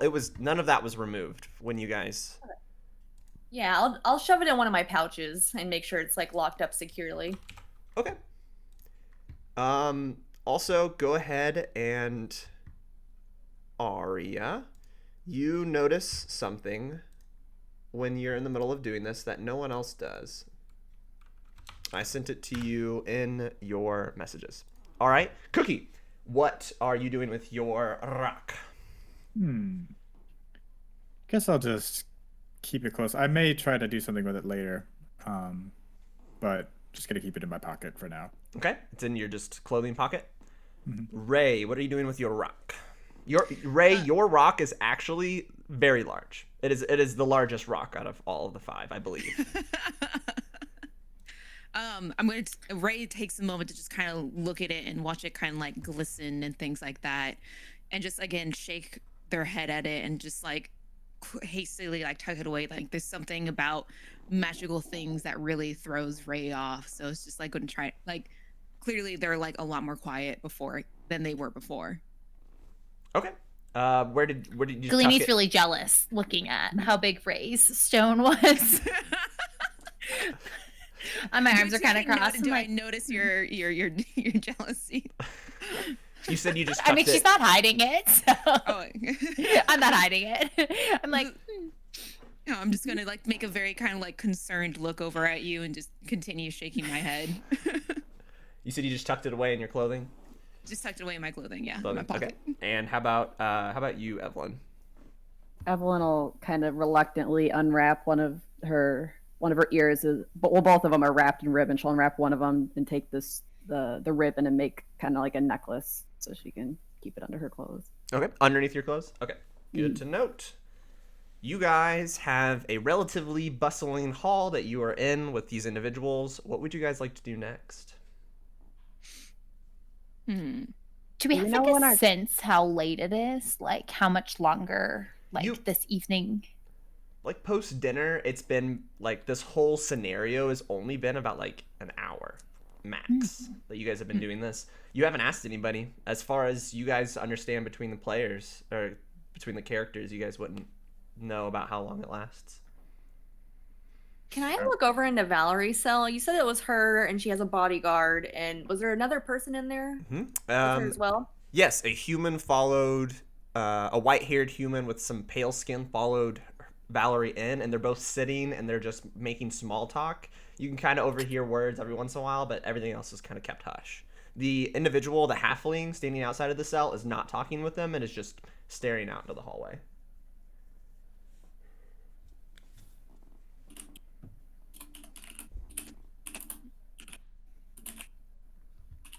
Can I scoot up to the edge of like the divider between me and her cell since they share a side and just kind of quietly whisper like, "Hey, how much time do we have in the evenings before we have to come back to our quarters?" And see if she will at least answer me. Yeah, she tracks you, and she like kind of nods her head a little bit, and she puts her hand on the individual that she was talking and approaches you on the bars, and she's like, "Oh, it's about the same time every day. We've got a lot of free time actually in the afternoons. They usually don't close up our cells. They've said like, they say it's like 11 o'clock, 12 o'clock, but it's pretty late. We usually go to bed before our cells close, naturally." Thank you for letting me know. I appreciate it. And she kind of gives you a little side eye as she's slowly walking away. Oh, Valerie. I'm gonna walk back to the group and just kind of relay the information that she just gave me so that they know as well. All right. Seems like we have some time to explore if we want. Explore? You mean try to find a way out of here? Right. Right on. Exactly. Okay, good. We're on the same page. Are we on the same page? I think Because we're I on the don't want to same be page. here any longer. I think we are, but maybe we should.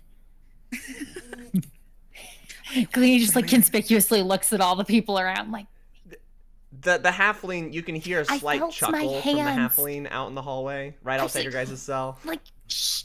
I felt my hands tingle again when I tried to play. That doesn't usually happen. I Tingle. Did felt you see a this doctor too. about that? No. Like, I feel like there's something weird with magic here.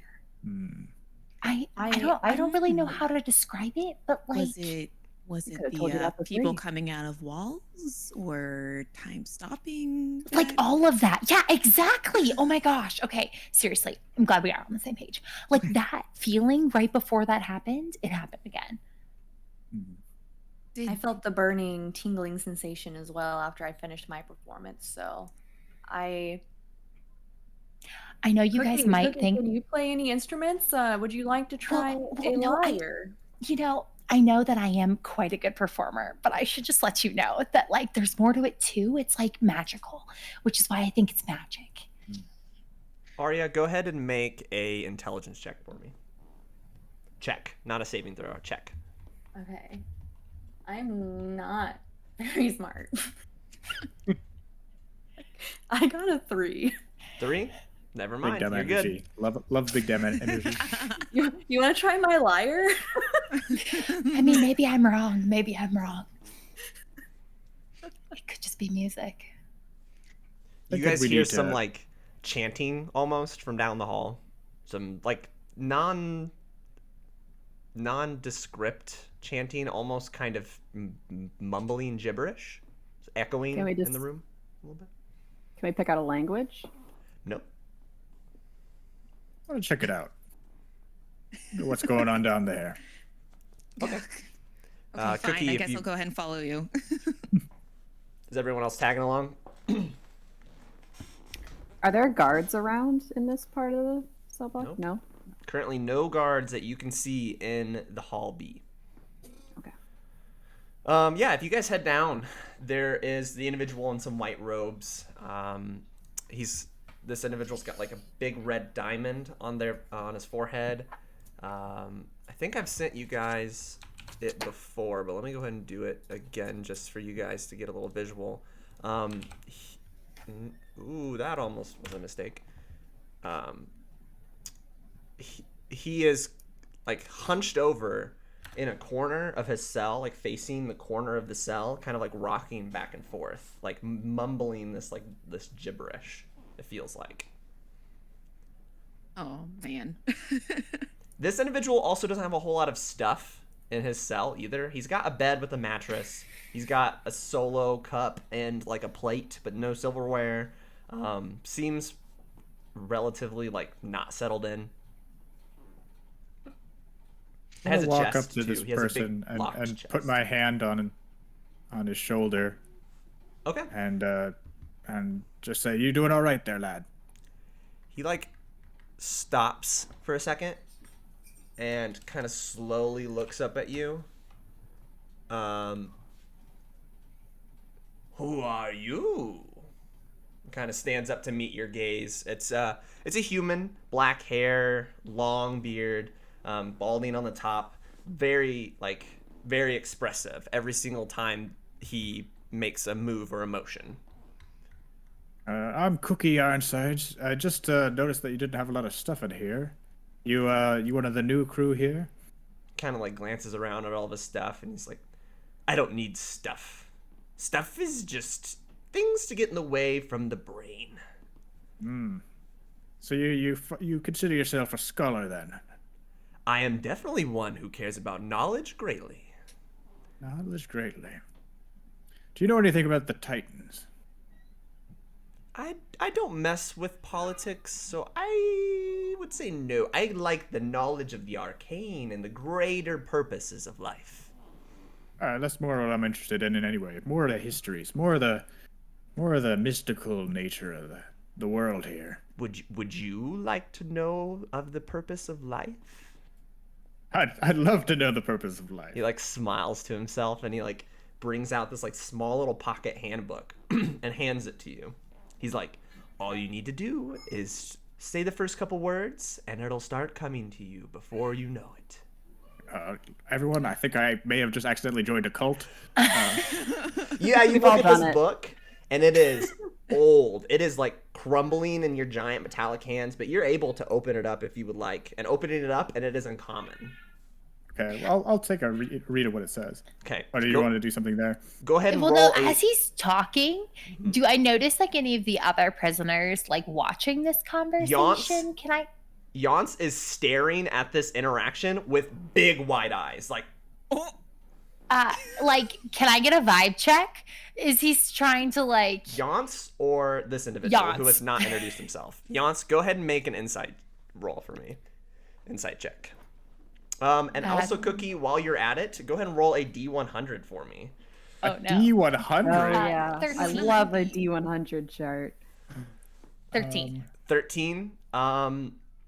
Yance is like taken back that you guys were so willing to go into this cell and is recoiling slightly away from the cell. But you can't really gather much other information from them. I'm gonna slowly back up when Yeah, With that I think I'm reaction. gonna slowly I think back I'm up gonna as just well. I want to try get to make closer it to the seem book. casual, but try to like get out of there. Okay. Ray is Can like, I start walking toward Yance and be like, do you know what's going to happen? Okay, as you're saying this to Yance, what did you roll, Cookie? 62. 62. Okay, so as you're reading this from this book, he's staring very intently, like watching you read from this book. And as you kind of read the last sentence on that first page, the book just goes and crumbles into like ash into your hand. And he goes, you know. Cookie, you can go ahead and add 1 to your wisdom modifier. Okay. You now have a +1 to your wisdom modifier. You hear these words all rush to you in common all at once. It's just, you know. You got this. You know. You understand. You know. You believe. You know. And then it silences. Weird. And the individual's like, my name is the heretic, and like reaches his trembling hand out to you. I'll shake the hand there. Shake the hand, and as you guys are shaking hands, he like starts to mumble to himself, and then he goes back to his corner and starts rocking. Everyone else who heard this interaction, the last word you heard from this individual was heretic, and you hear him start mumbling to himself again, and he returns to the corner. That's what you see. Well, Ray that was is very, just kinda- very odd. Yance is like peering out of the cell, hearing Aria like question what's going on, and he goes, I don't know. Usually when people go into his cell, they clutch their head and run away when he gives them that little black book, but the black book disappeared. Well, I do feel a little wiser, but I've always known that the true meaning of life is just a good warm meal. So I didn't Is that learn what the too book much. told you? To be completely honest, I don't know. That book it just gave me this strange sensation. I was gonna ask you to borrow it after, but I suppose. I don't like these sensations that Yes. we keep getting. Go ahead, Right. Cookie, what did you read in the book? Cookie. You were still in the cell before you left. Go ahead and make a perception check for me inside the cell. Inside the cell. Yes, please. That'll be a natural 20 plus Natural 4. Let's go. Natural 20. Here we go. The heretic is in the corner, and he's writing in a new, small, torn-up book. Just, like, writing things down as he's mumbling and, like, rocking back and forth. You don't remember what you read in the book. You don't remember the specific words. You just remember what you heard after you had read the sentence out loud. And everyone else who was within earshot range heard Cookie just mumble, the same type of mumble that the heretic is repeating over and over again. Ray is going to go ahead and go up to Cookie and attempt to grab him and just pull him out of the cell because they don't like what's happening right now. Yeah, I'm a little worried myself. There's a little bit of weird mojo going on there. Maybe we. You think a little weird mojo, Cookie? Did you not just see what happened? A book crumbled in your hand. What were you even saying? Like, this is not. No, we're leaving. We're leaving. We're leaving. We're leaving now. Right. I guess we'll move on. Okay, what would you guys like to do next? Get out of here. I think all these weirdos. Galene's already like, let's go. Aria is 100% on board with that Yeah, because that yeah, just weirded like- her out so much. These sensations, let's go. And so I'm gonna just start walking and kind of glance around and hope you guys follow me. Like, let's I'm absolutely following you. let's go.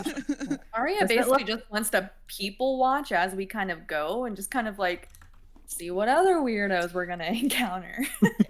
Yeah, are you Does guys it- we're heading gonna try out? to like link your arm and be like, what are you doing? Let's just get You guys are heading out of Hall B?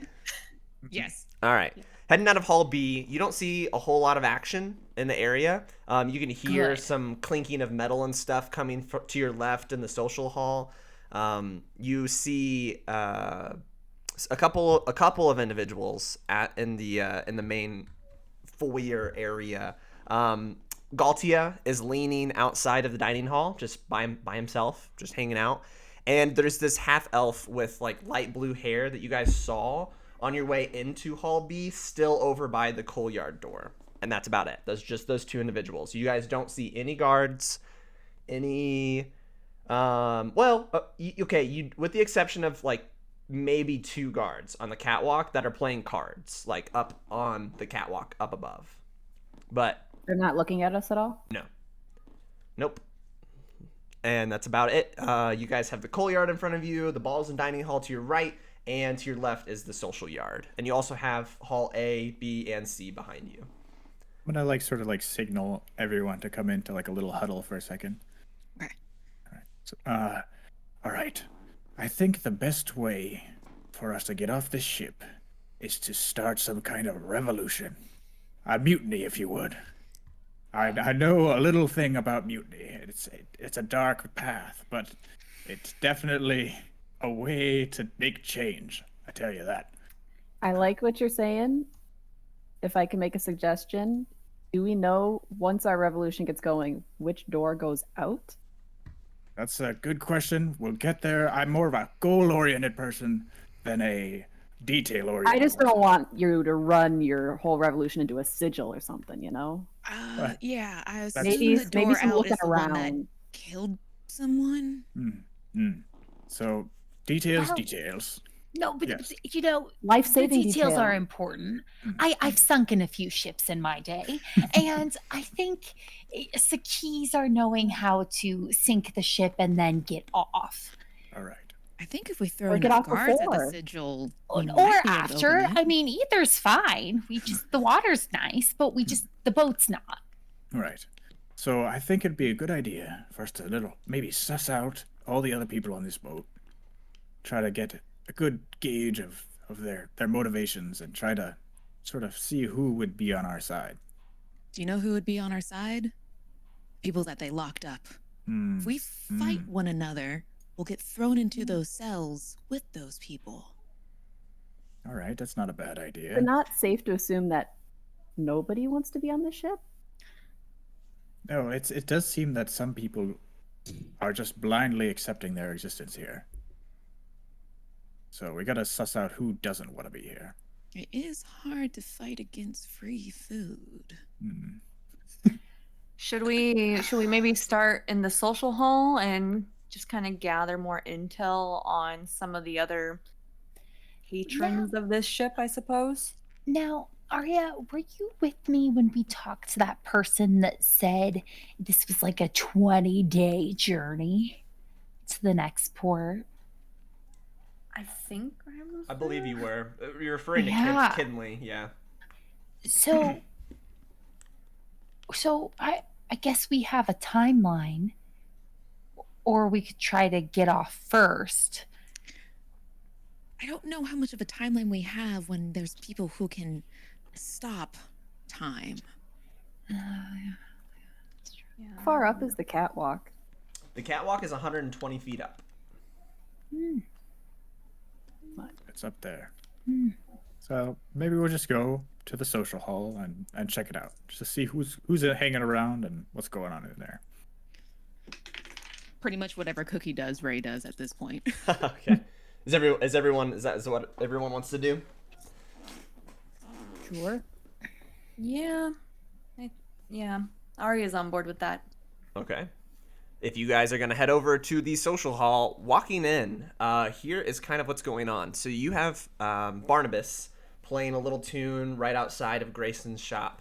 You can see Kinley is over by the rings. Let me go ahead and give you guys the layout of it again, since it's been a little while.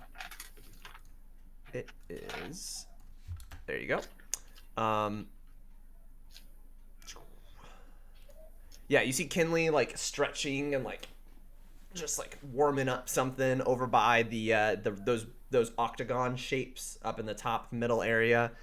You see a dwarf that's like laying on the ground, like tending to some wounds.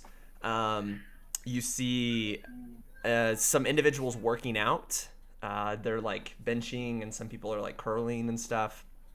Emerald is one of the individuals that is working out. You see this 6-foot bugbear working out with Emerald, like talking pretty close with her. You see like this male human monk that's working out with him as well. And then in the far left table, towards the back, you see the kid, the 16-year-old, like the youngish looking kid, just by himself, like writing down some stuff on what appears to be papers. And then immediately to the left, close to the door you guys walked in, there's 2 individuals sitting at that table. One looks like a human female with short hair. It's hard to tell from where you're at. And like a non-binary human with a mohawk kind of tilted over to the side, kind of playing with some like trinkets on the table. What would you guys like to do? So what are these circles? Okay, so the main circle in the middle is like a turret almost, where there are guards like inside of the turret, just looking out of these slits. They appear to have bows, like crossbows, like leaned up against the slits. The things to the left are the tables. They're cafeteria style tables that are just all lined up. The things to the right are like benches and like workout equipment, and then the two octagonal circles they're like a raised stage with cords that meant to represent like a fighting ring. I'm sorry, where did you post this picture? I believe in general. Oh no, I keep posting all of these to just Ray. My bad. Oh, I didn't realize that. Yeah, Ray, because stop I don't know hogging where all you're- the maps. I don't know where you're sending them. I'm like, Oh, there we go. okay, thank you. You guys see that now? There it is. Yes. Oops, wrong chat. And then Can the far right are two restrooms, very, very noticeably labeled. I feel like Ray is kind of like reaching their limits on like all this unknown and all these puzzle making since like about ready to like wail on somebody. Can I see like how big are the slits to like the turret things, and like would I have a chance of throwing a dagger through them? You would definitely be able to throw a dagger through them. I would say Evelyn would be able to fit through it, but like you and Cookie would not be able to fit through it, kind of. Okay. I don't- think Aria Help would you, see the baby. couple of humans in the corner that you said are like kind of fiddling with some trinkets. The Aria is also a human, and she likes trinkets, so I think she would try to make her way over there, maybe see like what they're fiddling with, and try to just make small talk. Okay. Yeah, heading over to these individuals. Let me go ahead and show everybody what they look like. I guess before I like make my way over there, I'd probably just say, since I'm assuming we're all still in a group as we walk in.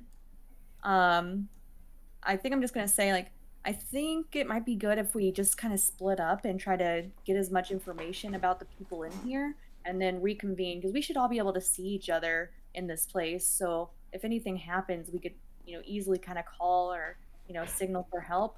But it might be better just to get as much info as possible if we kind of find a place and split up.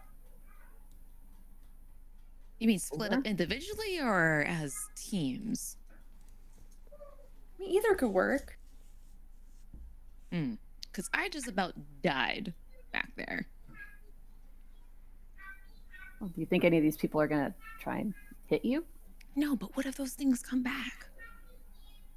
Well, we all are in the same room at least. But everything disappeared in the room. Then they can't fireball us all at once because we're all spread out. Let's stick together a little. Little? Okay, I'll go with Okay. I'm kind of peopled out. What are you hoping to do? But I'll join you.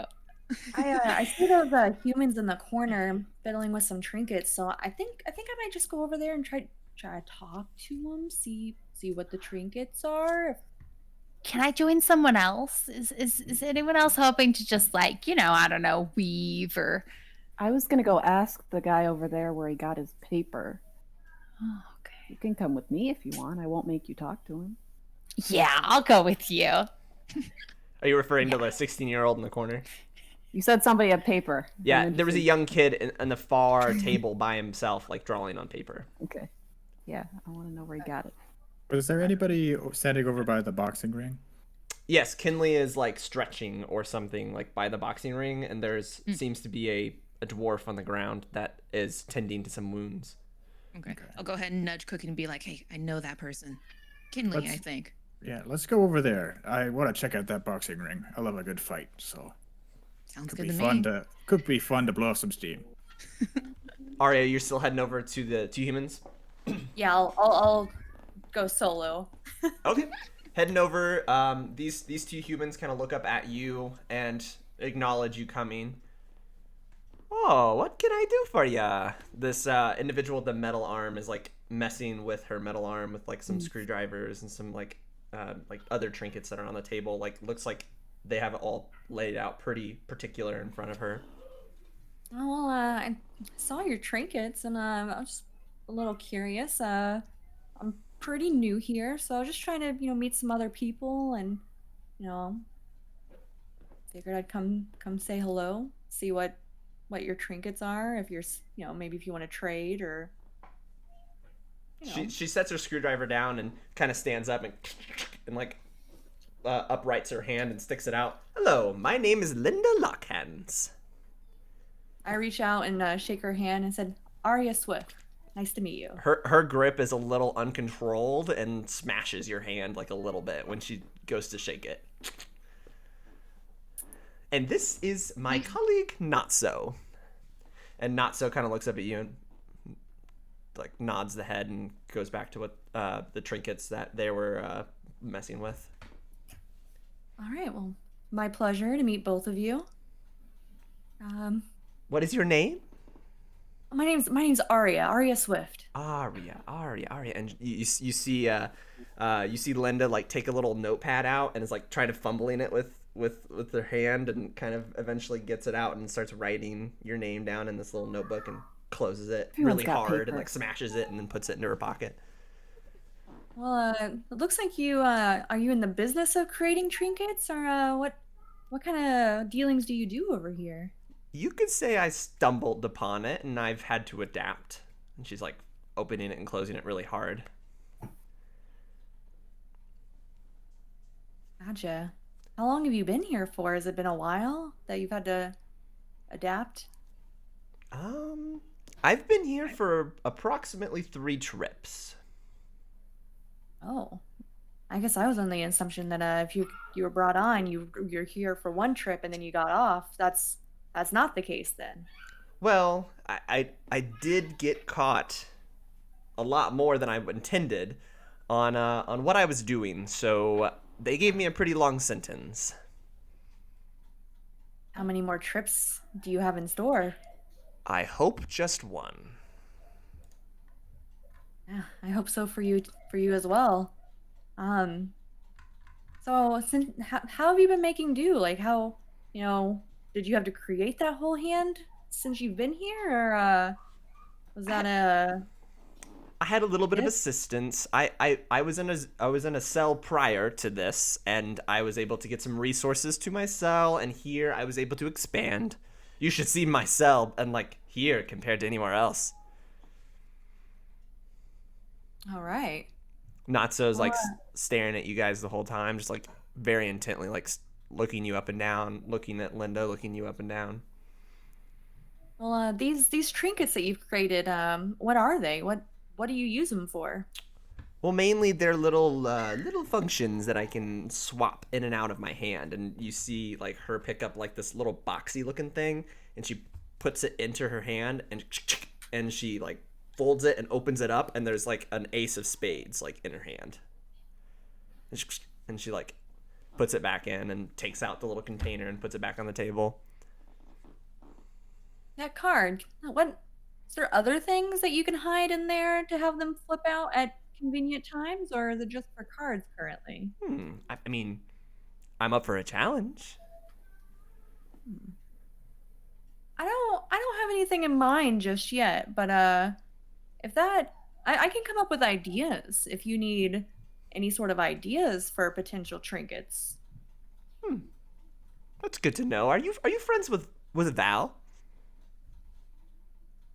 We're roommates of a sort. We're cellmates, side by side. They were roommates. Well, if you want to come back after you get the go from Val, I'll be happy to help you with whatever you like. But Val comes first. Oh, I didn't know that you and Val had a business relationship. Oh, how do you think I get access to all of my beautiful little trinkets in here? That explains a lot, actually. Okay. Well, yeah. I mean, I'll be back in my cell later this evening, and Val's right next door. So, yeah, I'll have a conversation with her. All right, let me know. Like vigorous jazz hands trying to wave at you. Aria waves this time, making sure not to touch hands. All right, Galene and Evelyn, as you guys are heading over to this younger looking boy in the corner, very like shy, like kind of keeping his papers like all underneath his arms as he's drawing around on them. Let me go ahead and present to you guys what this cute little boy looks like. Just a little guy. Just a little guy. He's just a really small guy. Just little. Mm-hmm. He kind of looks like my brother in real life, except my brother's not a little guy. Just making sure it's the right one. Yep. Okay. Before we're in his earshot, I want to look over at Evelyn and say, I don't like that there's like children on board. Oh, I was looking at the wrong guy. That does not look like my brother. Well, I mean, we're assuming all of these people did crimes, right? I mean, So that they're here for a reason.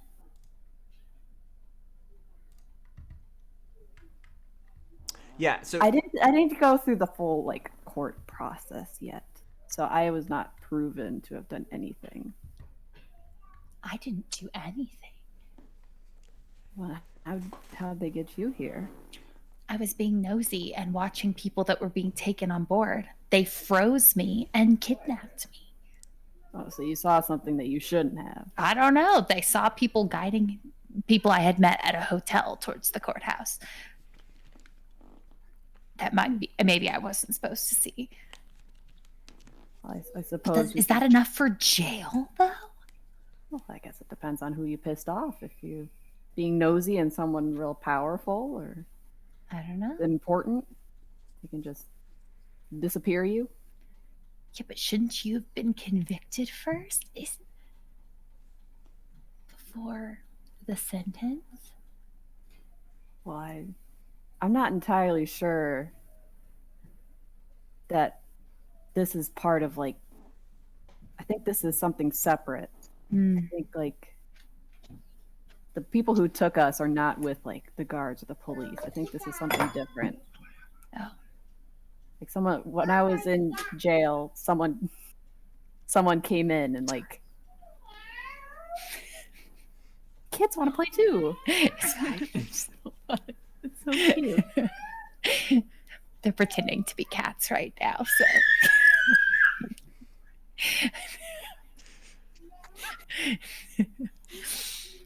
are you guys gonna head all the way over to this kid?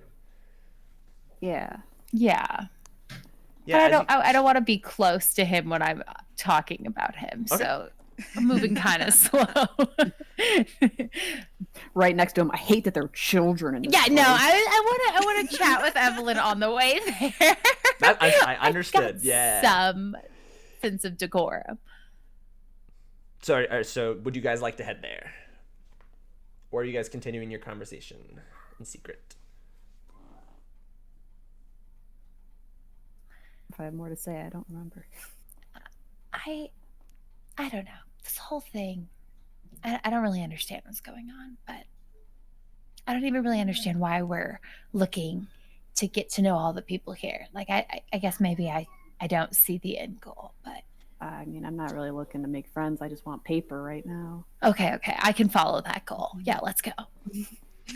Heading up to this kid, he's scribbling down on his piece of paper, and he's like doing something, and like covers up his paper, and like you could see. I won't look at it. In like one of the corners, like underneath his elbow, you see in like bold letters, super secret notes. And he's like hiding it. I'm not looking. Who? I'm not. I promise. Who are you guys? Are you guys I'm spies? No, I was just curious. I'm just a fellow paper enthusiast. I was curious where you got your paper. Oh, thank 'Cause God. I didn't get any when they dropped me in here. Like I got some weird stuff in my pockets, but no paper, nothing useful. I traded all that stuff in that they gave me when I first got here to Grayson, and he gave me all this paper. Who's Grayson? Grayson is this awesome tiefling guy that's in charge of the shop. There's a shop. Yeah, he's got all types of stuff. He's like sorting his Okay. papers now, like wrong What- order. What did you have to trade to get the paper? I don't know. I had this like hole thing that like whenever I put it on the ground, I could jump into it. I didn't have very much fun with it, so I just gave it to him. How much paper did you get for that? He gave me like a couple stacks. Hi, my name's Samuel. Hi, Samuel. Hi, I'm Evelyn. Samuel. I'm Galene. I like your trinkets, like pointing up at Galene's like trinkets. I They're do shiny. too. While he's doing this, can I try and kind of get a look at his paper while he's enamored with Galene? Yes, go and make I'm an gonna keep investigation chatting check with for him. me. Investigate. You see, I got these from a cave. What? Yeah, I don't believe at the you. bottom of the ocean. You're lying. No, I'm not. What'd you get? 21. 21. Yeah, you see in big bold letters in the very front, super top secret notes of cool boat that I'm stuck on is like the title of this, and it's like He writes note like I do. by Samuel is like all it's written, and it's pretty poorly scratched on this paper. Okay. What are you doing? I'm not. And he like tucks his papers in like Oh, away okay. from both of you. I understand. It's like, I'm an aspiring writer, and I have to talk about my experience. Because I'm if I an don't talk about it artist now, as I'm not going to well. remember it. A fellow patron of the arts. Are you trying to take my writing? No, I would never. Are you looking to publish? Maybe if it's good enough. Because I did a lot of reading before I was on the ship. If you're in need of a proofreader, someone to look over it, kind of where you could kind of flesh out areas or where you have errors so that by the time you get it to the publisher, it's in a much nicer state. Just having another pair of eyes on it could be really helpful. Go ahead and make a persuasion check for me.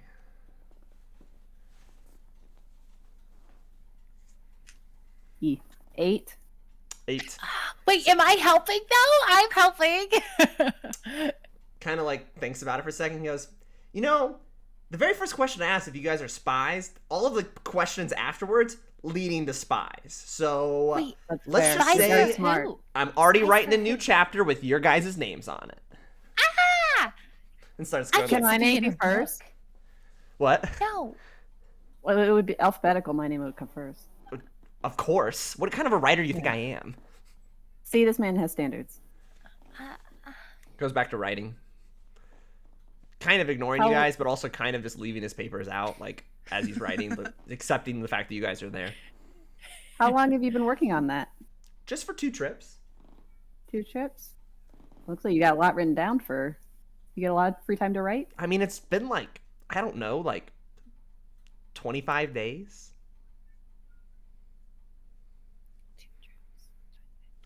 Less than 2 trips.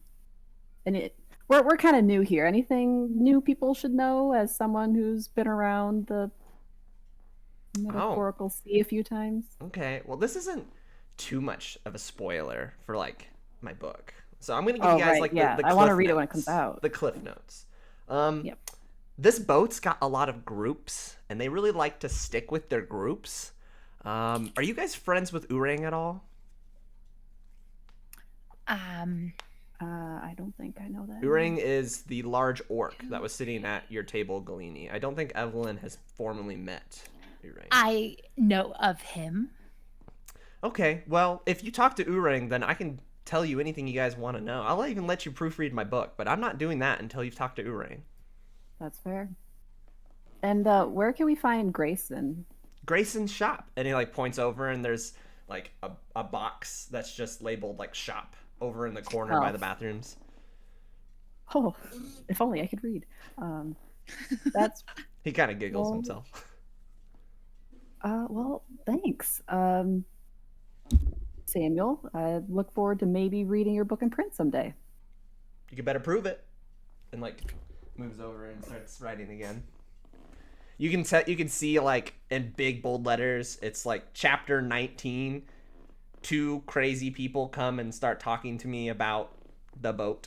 Like, it's Do you need to know how to spell my name? It's kind of hard. There's a Y in it. He, like, looks up at you, starts erasing the name, and, like, just puts a Y, There you like, go. in the middle of the name and continues writing. Close enough. All right. Should we check out the shop? Sure. Let's see. Okay, so while other people are doing things, we're gonna shop. Head over to the shop. Okay.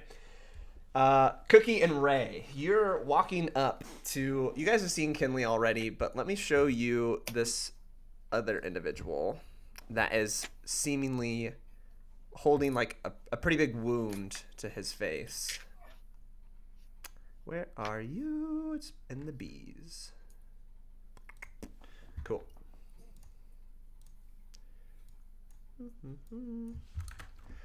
Yeah, there's this like there's this dwarf adorning like this goldish armor, big long beard with like a couple scars on his face, kind of puffed up eyeball right now, holding a rag up to his eye. And Kinley just sees you two approach, and she's like, Ray, hi.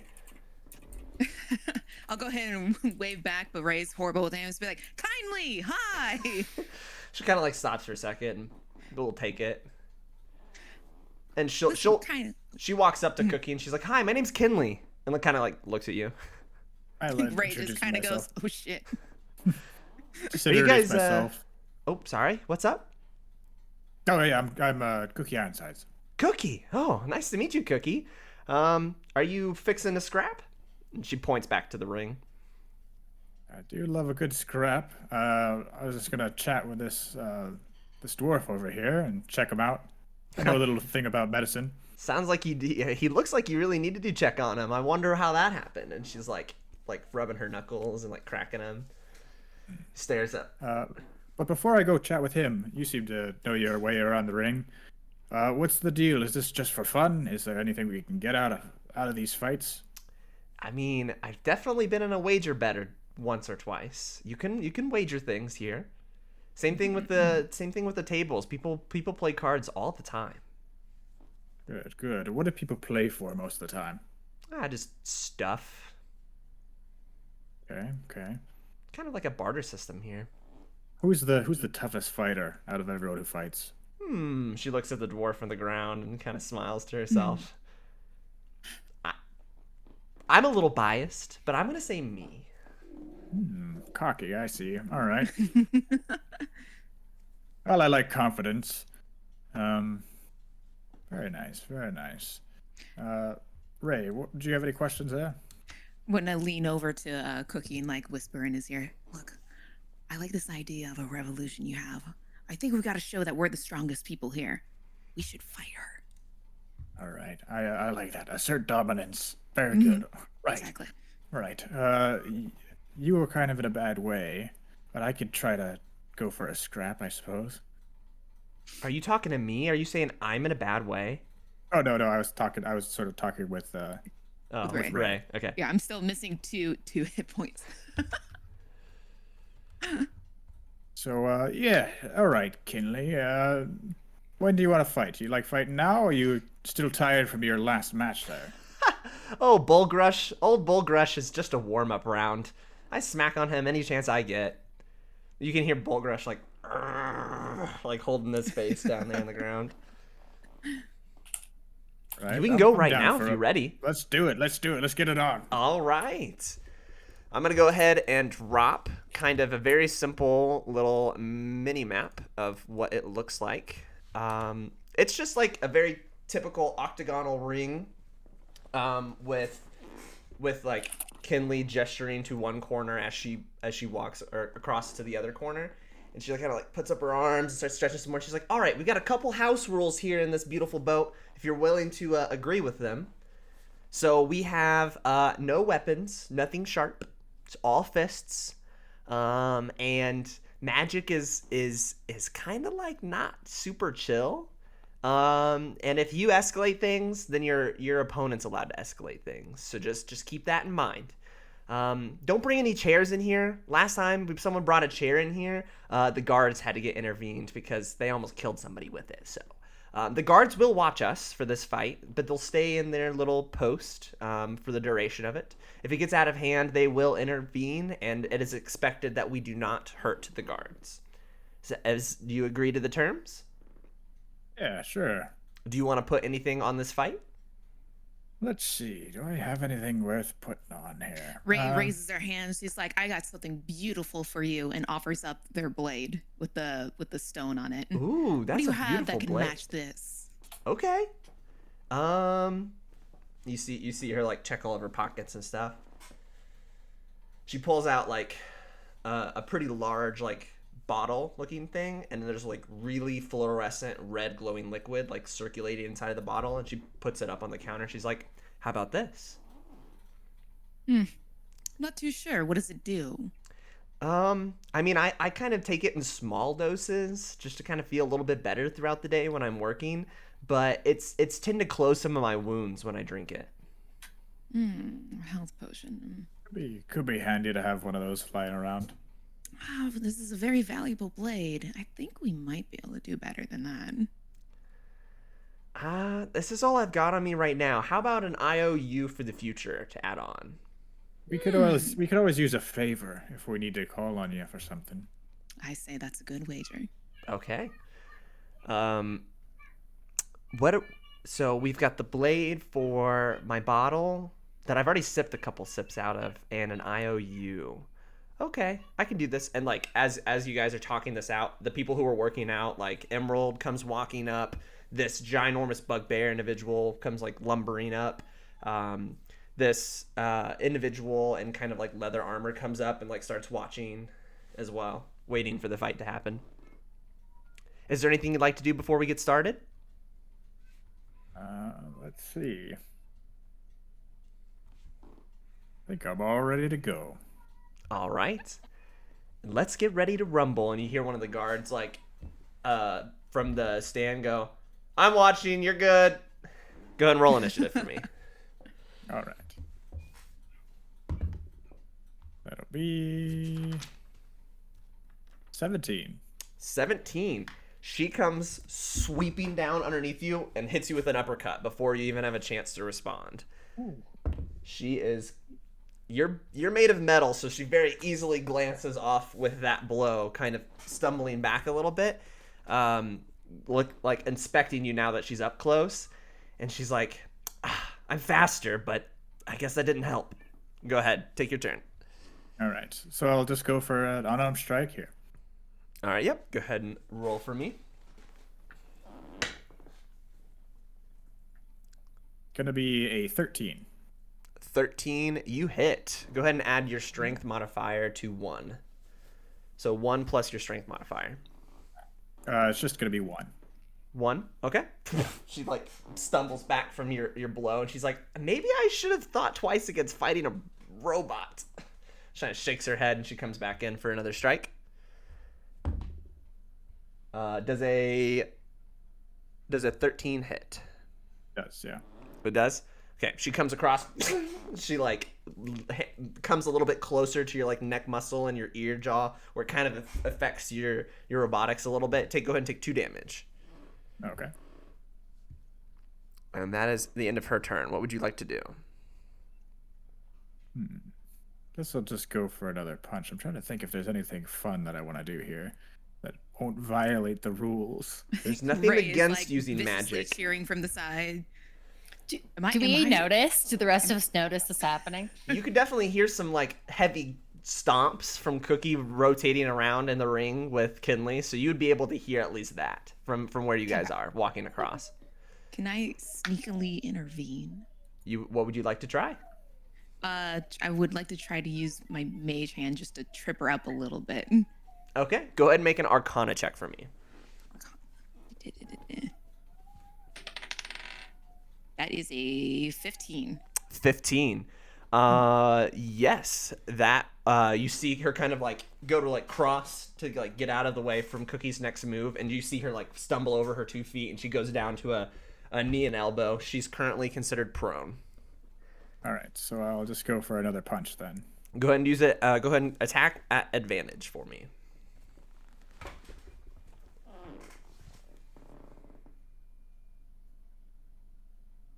Right, that is a 20.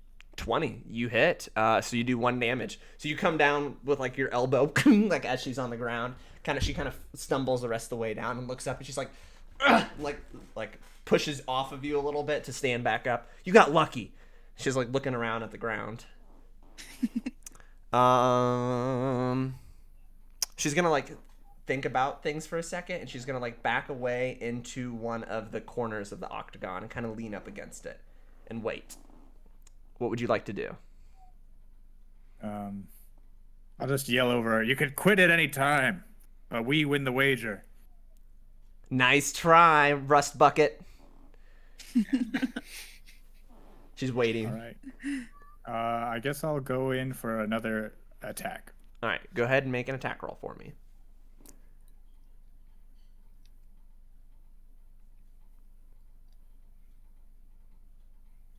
That'll be a 14. 14. That would hit if she had not caused some like physical weird like vibe kind of welling inside of your chest. Go ahead and make a wisdom saving throw for me. Okay. Uh-oh. That's an 8. That's an 8. You go to swing your full range of motion, and you're stopped right there in front of her. She slides underneath your 2 feet and is grabbing your ankles. Go ahead and make a strength check for me. Okay. Never mind. Natural 20. She's gonna slide underneath between your legs and pull up on your feet. And as you're frozen in that moment, you go and slam all the way down on the ground. And she stands up with both of her arms up in the air. And you can hear Emerald like clapping, like, "Woo, yeah!" What would you like to do? You are prone on the ground. I guess I'll get up. Okay. Do I have enough Movement. time to get up and do an action there? Yes. Okay. All right. So I'll sort of mumble to myself, so magic's fair game here now. She kind of like looks at you sideways, like, "What?" I will cast grease on the ring. Okay. What does that look like? So, slick grease covers the ground in a 10-foot square, and then each creature standing in the area must succeed a dexterity throw or fall prone. So it'll be like I'll come just right out my wrist, like I was cooking earlier and I saved over the leftover grease, and you're gonna get some of it. Does it like shoot out of your hands or something? Yeah. All right, you see the grease splatter on the floor, and she like sees it comes out of your hand and kind of steps back a little bit. Does a 16 save? It does, yeah. Okay, she steps back a little bit, and she goes, "Oh, you're cleaning that up," and she starts to run across like the beams on the side of the ring to come around to you. But she uses up her whole turn to do that. So she's like on top of the ring, like looking down at you from above. What would you like to do? I'll just go for another unarmed strike. Unarmed strike? All right, go ahead and make an attack. That is a 17. 17 hits. She goes to jump off of the side of the ring, and you clip her legs, and it kind of flips her forward as she's coming down on top of you, and she lands on her back in the middle of all the grease on the ground. She like sighs to herself. "Oh, wow, you're a lot faster for as heavy as I thought you were gonna be." Oh, and she like gets up and like holds her back a little bit and starts like wiping the grease off of it. She's like, all right, I give up. You got this one. Oh, and she like starts to like stumble off to the side of the ring and slides off. I'm gonna showboat around a little bit. Start Ray pointing is at people in the crowd. Emerald's like shaking her head like like angry or whatever, but the bugbear's like, yes. I'm off the side cheering. I'll do some sort of. Can I do it? And I may regret this. Can I do an athletics check to do a cool move out of the ring? Please do. Here we go. Do a backflip. Oh, yes. Oh, that was close. That was almost a 4, but it is a total of a 20. Okay, what would you like to do? I'll just sort of like jump and roll my body through the ropes on the ring and just sort of spin and land on the ground. You do this move and everyone freaks out for a second, thinking like you've gone rogue and are attacking everybody, but then as you land on your feet, like in the position you intended, everyone kind of watches. Yeah, and they all clap, and they're all like excited for you, and you see like in the distance like Barnabas has like stopped his violin and is like staring at you like jealous that you're getting all the attention and his music isn't. Yes. She takes the bottle and she like flips it to you, Ray, and like gives you a wink. She like pulls out like a slip of paper and starts like write some stuff on it. All right, you guys won fair and square, and hands you this slip of paper cookie. Cool. I'll shake her hand and be like, we're gonna call on you someday. I'll be waiting. Right. I think it's probably best that we go meet up with the rest of the crew and see what they found out. I'll say we're one step closer to the revolution, baby. Way to show up. Bullgrush kind of like looks up at you and kind of scoffs a little bit as Kinley like joins Bullgrush on the ground, tending to their wounds. Where would you guys like to go? I guess we'll go over to look. Like, can we see? Do we see that everyone or that Aria or Galene and Evelyn went to the shop? Yeah, that you guys said you were heading over about after talking to Samuel. Yeah, so they're heading across the way, like witnessing the end of this battle. All right, so I'll wander towards Grayson's shop then. Try to meet up with them. Yeah, I think Aria would have started walking toward the ring where Cookie and Ray were, and then heard the clapping and woos and like hoots and hollers, and we'll start heading toward the shop because she sees that's where they're heading now too.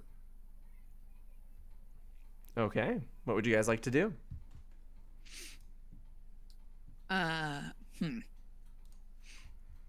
Cookie, do we want to keep that potion? Or do we want to sell that potion? You are the one fighting, so I think you should decide. Let's go. We could have a little chat with Grayson and see if we can get anything for it. Good We idea. don't really know what we need yet, though. That's the thing. So I don't want to necessarily trade things away until we need something. Fair enough. I think the one thing that we need more than anything is information. Mm-hmm. How did you all fare with the little boy with the paper there? Well, did we you guys found know? out that he sold a hole to the shop. Did you know there was a shop? Yeah. Oh, and there's a shop. No, yeah. We found that too. Yes, I've met Grayson, the proprietor, and he's You didn't say anything? I must have forgot to bring it up earlier. But yes. One thing I can say, he's got a strange little friend looking around, so keep a close eye on your things. Right. There's this person that goes invisible in the shop, almost like a bodyguard. So don't let him sneak up on you. Okay. Did you find anything else? When we get close, because is Barnabas still playing outside the shop? Yes. I want to go up to him. He kind of like stares at you as he's like in the middle of playing. You had a lovely performance earlier. I would love to play duets with you sometime. I sing as well as play, so maybe we could do something. I'll like purposely kind of flip my hair as He acknowledges you. And, I would rather die, and goes like right back to playing. I mean, I could probably do that too, but I think it'd be more fun to play together. And then I'm just gonna keep walking into the shop. You get this sense of like, oh, okay, that's a good response. I like that. And like he continues back playing happily. Ray for bards. Ray didn't like the Why response. is he so possessive? It's like so odd.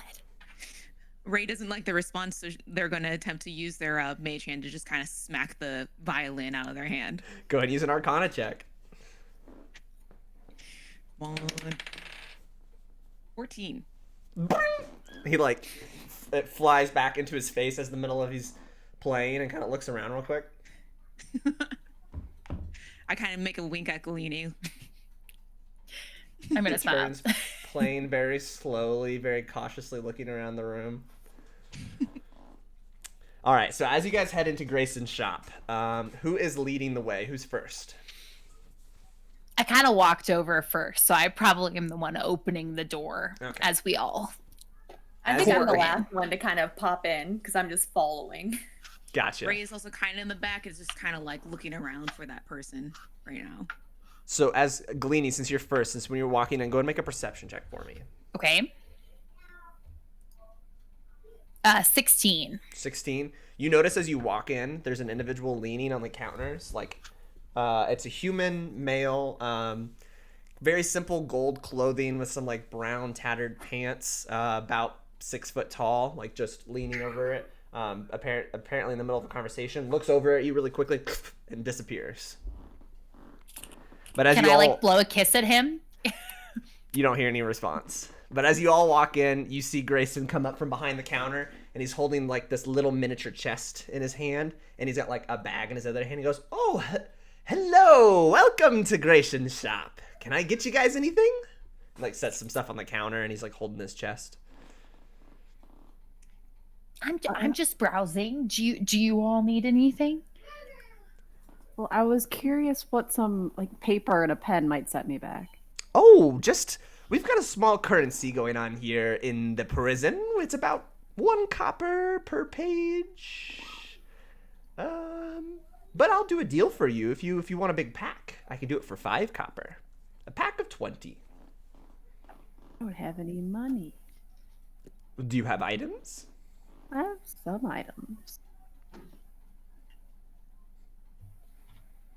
Hello, Give me everyone my else. iron My name rod, is but I'm Grayson, by worried the way. that's what Yes, relevant. Grayson, we've already met, and I know we already said that there aren't any drinks here, but where can I get a drink? I don't know. You could always talk to Otis. Otis always seems to be drunk. A good name to know. He kind of like glares at you a little bit and gives you like a little bit of like a knowledgeable like nod, like, I'm telling you the truth still. I'm still giving you information, like our deal. Like, Oh, that's right. I intimidated. I'm Galene. Nice to meet you. Nice to meet you. He like goes to like let go of his treasure chest to shake your hand and like switches hands and like awkwardly like shakes you with the other hand, holding onto his treasure chest instead. And as I walk in, I'll hear introductions and be like, "Oh, and hi, I'm Aria, but I'm not shaking hands anymore after getting my hand squished earlier." Oh, you must have met Linda. She's still working on that. I hope so. That did not feel great. Oh, I remember my first Linda handshake. Barnabas at this point Linda? joins you guys in there and kind of comes up behind the counter, like walks around behind the counter and like sets his violin up on the counter and starts like fiddling with something. He's like, I don't know, it just jumped up in my face and I've messed up some of my wiring. Hold on, let me fix this. Ray's gonna smirk to themselves, and then kind of glance over at Grayson. Grayson, where's your friend? What friend? Kind of like like boiling a hole through your face. Mm-hmm. Oh, I saw them when I walked in. Arndemidor, go ahead and show yourself. And at this time, like, you see a human like, vroom, like pop up from the side corner, and it's just wide-eyed, like staring at all you guys. Aria, did you learn anything from this Linda character? Yeah, yes, I met Linda and her associate, Not So. Apparently Linda does make trinkets. It sounds like she can make some that might allow for some sleight of hand. It looked like she had some inserts that allow things to pop out. She made a card pop out, but I think there might be some other uses we could potentially have for some of these trinkets. The only problem is that she says that she works for Val. So when I go back to my cell tonight, I might try to have a conversation with Val to see if maybe we can work something out to have Linda help make us some trinkets. Maybe it's offer some ideas. And obviously I don't think it's something we'd be profiting off of. It'd be more maybe we can offer some ideas and maybe get something in return. I'll have to see what Val says. She's an interesting one. Right. Grayson, so it seems like there's some power players on this ship here. Do you know, so Val appears to be one of them. We just had a fight with Kinley. Are there any other important people we should know about on this ship? Well, I did mention to you guys the best way to work this ship is to make friends quickly. So nothing in particular is popping to my mind that you should do, but I think you can. I think you're on the right track. Okay. Good to know. I'm gonna glance over at Dimmador and just be like, "Why do you always have such a surprised face?" Dimmador is like backed up into the corner all the way, like completely freaked out still, just like staring at all you guys, and he doesn't answer you. He's like shaking his head. I'll look at him and I'll say, I can do that too. It's not that impressive. He disappears. You can do that? Yeah, it's just a spell. I think you're really impressive. Oh, thank you. Grayson's just like sorting some stuff that is like on his desk. All right, well, Yeah, would you guys paper. like to buy anything today, or are you just hanging out? What kind of wares does he have like hanging around in the shop? Immediately noticeable, the things that are like out on the counter are like there's a packet of paper, there's a dagger, there's a deck of cards, there's some dice. That's pretty much it. Immediately being able to see. I'm gonna take out my rusty bronze key Okay. and kind of show it to him. He looks at it and Any idea where this might go? I'm unfamiliar with it. May I see it? I will let him see it. He looks at it and goes, Arnie, like waves it up in the air, and you see Arnie like still staring over at you guys, like back up against the wall, like take the key and then stare at the key, and then hands it back to Grayson and disappears again. And you hear like from the silence, it doesn't look like it does anything other than a key. So you seem to have the information. Arnie, come here. You don't hear anything. You don't see I anything. don't hear anything. I'm gonna sigh. I'm gonna reach into my pocket and I'm gonna pull out the black gem. You don't hear anything. You don't see anything. Grayson's like, oh, that's pretty. Pretty all right. He like holds his hand out like, can I see it? Yeah, I hand it over. He looks at it. There's like something inside of it. Interesting. Do you want Arnie to check it out? Yes, I do. Dimmador, will you please stop being so scared and just help these people? And you see Dimmador just like pop up, like grab the crystal, kind of look at it for a second, and is taken back by it. And kind of like looks at each one of you one at a time. Kind of hands it back to Grayson and disappears again. And you just hear from like the invisible shadow like, this thing is old and I don't really know what it does other than that it's from way back in history. I can't use it for anything. Can't use it for anything. Then why? Like Ray is visibly getting furious like right now. None of this makes sense. Nothing is making sense. What is this ship? Why are we here? Would you Existential trade for an crisis iron again. rod? Sorry, what'd you say? Would you trade for an iron rod? Sure. Can I see it? Yep. He grabs it from you and kind of inspects it a little bit. Arnie, I don't need you to look at this. It's fine. And stares at it. You want your paper and your pen for it? Sure. Okay. And like pulls out paper and the pen and hands it over to you. It's a stack of 20. Hope that wasn't plot relevant. He likes. No, that's third person. Never mind. He's I'm gonna staring stick at you my guys. hand He out like. to He get like. my Oh, sorry. I'm just gonna stick my hand out to get my my rock back from Grayson. Oh, that's right. And he pulls it out from underneath the table and switches it. He puts the rod underneath the table and hands you the rock that he had placed down there. I'm gonna use my mage hand to give him just like a warning, like shove, because like he put it somewhere I didn't like it. Yeah, he like feels it. Yeah. He like takes the rod back out and clicks it, and then leans up against it as it's floating in the air. A button? He's just leaning up against it as it's floating in the air. Ray starts cackling. So what can I do I'm for so you? mad. Anything else? I went to magic school. Surely I would have known that from an iron rod. I feel like So, I mean, I have things of equivalent value if you guys are looking for a little bit more substantial than paper, but I just need some equivalent proof. value. Yeah, I just need some proof that you guys have things of equal value for me to show it to you. Right, You unless traded paper for a floating rod, Grayson. How are we supposed to trust that? That's what she wanted. I just wanted to give them what they wanted.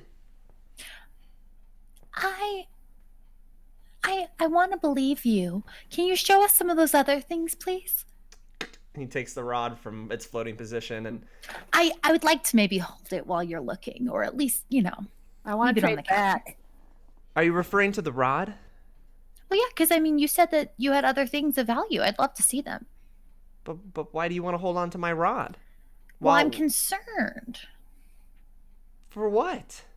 I don't know. I mean, how am I to believe that what you're showing us is real?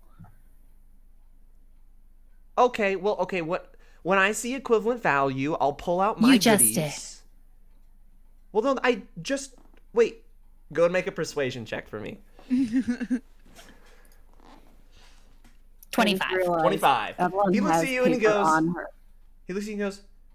"You're right. Okay, that's Yeah. that's fair. I know. That's fair. Sometimes it's hard. Like, I'm sure you're interacting with people all day that, like, It's my don't know what it's they're my talking job, and I about, get a but- little bit confused and backtracking. I know value when I see it. Fair enough. And he pulls out like this wooden box. He's still holding onto a chest underneath his arm, but he pulls out like another wooden box, like opens it up and pulls out like a big black tarp and kind of holds it there. And he goes, "This here is one of my prized possessions. It is a nice little hidey hole." And he like throws it like off to the side from where you guys are standing, and it like lands onto the ground, and then it solidifies like a perfect circle on the ground. He goes, "Would you guys like to take a look?" Ray sees it as an opportunity and immediately dives for the hole. You dive for the hole and you fall through into the hole. It's about 8 to 10 feet deep, and you fall down into this hole, and it's a good probably 15-foot radius in the inside of this hole, and it is just empty. You can see light coming from the hole, but you can't really hear anything coming into the hole. Oh, so it doesn't like give me access to anything outside. No, it's like this dark cylinder hole into the ground. What is everyone else Ray- doing when you guys just see Ray jump into the hole? Oh, this must be the hole that Samuel traded you for paper. Maybe, but to be fair, Okay, I'm not. who would trade something for paper like this? I. He's a child. yeah, I but just what glanced is a child over. gonna do with this hole? I hope hear that you're Ray, fairly like- compensating everyone that comes into your I gave them establishment. exactly what they wanted. You're my hardest customer yet. Okay? I am. Yeah. Everyone else just takes what they want and they leave, and they're happy they got what they wanted. I like wanna to scream. I shop. look happy right now. I like to shop. So this is interesting. I like this. Do you have anything else like this? I'm gonna scream from the hole real quick. Listen here, Grayson. I'm gonna become your hardest customer of the day if you Oh. don't cut the shit. You guys all hear outside of the hole. That's all you hear. I want to peek down in the hole. You see Ray staring up at you. I'm just gonna go. Uppies. I'll try. I'm not strong. Uh, I'll try. if it's just you, with some time, you guys can manage to weasel your way around. I do and- have a negative strength modifier. I should maybe the get some hole's help. intended for people to get in and out of. It's just a little deep. It kind of, I think it gets it, and it has a way for it to assist people out. He like nods into your request for more goodies and like walks over and grabs up the hole from the ground and ravels it up and puts it into his little wooden box and puts it underneath his table that he was standing at. and kind of sighs to himself, and he's like thinking, he's like, well, I do have one thing, but the guards don't really like that I have it. I can show you guys, but I usually have to get it permitted from the guards before I can actually trade this away. And he pulls up what looks to be like a metal box with like a hook on the end of the box and sets it up on the counter. And he kind of like shifts the box a little bit and kind of like goes forwards and backwards, and you see the hook go and like fall onto the table away, and then he clicks it again, and the hook immediately retracts back into the box. And he's like, you can hook this on things and it'll immediately either bring the box to the hook or the hook to the box. It could be useful for some things. I'm not exactly sure yet. They were worried people were going to use it to climb on things. I kind of just do what I'm told. Ray immediately, like, you can see them wide-eyed and just like looks at Grayson. It's just like, now that seems like a fair trade for that staff that you just got. That has to go through security checks. I think it's a little bit more. I would have asked 2 items for 1. So if you guys can produce 1 more item for it, I'd be willing to trade it. How about I just give you this paper back and you give me that stick back? And I never come in that here makes again. me a little less happy, but if you guys give me 2 cool items, I'll count the rod as one of them. Grayson, Ray, I you will got that? ruin your name with the horrible trades you've been offering us if you do got- not accept this trade. See, that's my job that's on the line. That wasn't part of our agreement, so I'm not going to accept that. Sorry. Barnabas Ray, is you like have slowly grabbing his Are violin. we wanting this item? Okay, What's the kind of ranges on this thing? Sorry, Cookie, what'd you say? What kind of range does this thing have? I haven't really tested it, but I walked from one side of the social hall to the other when nobody was in there, just playing around with it, and it stretched pretty far. Go ahead and make an intelligence check for me, anyone who is proficient in intelligence at that comment.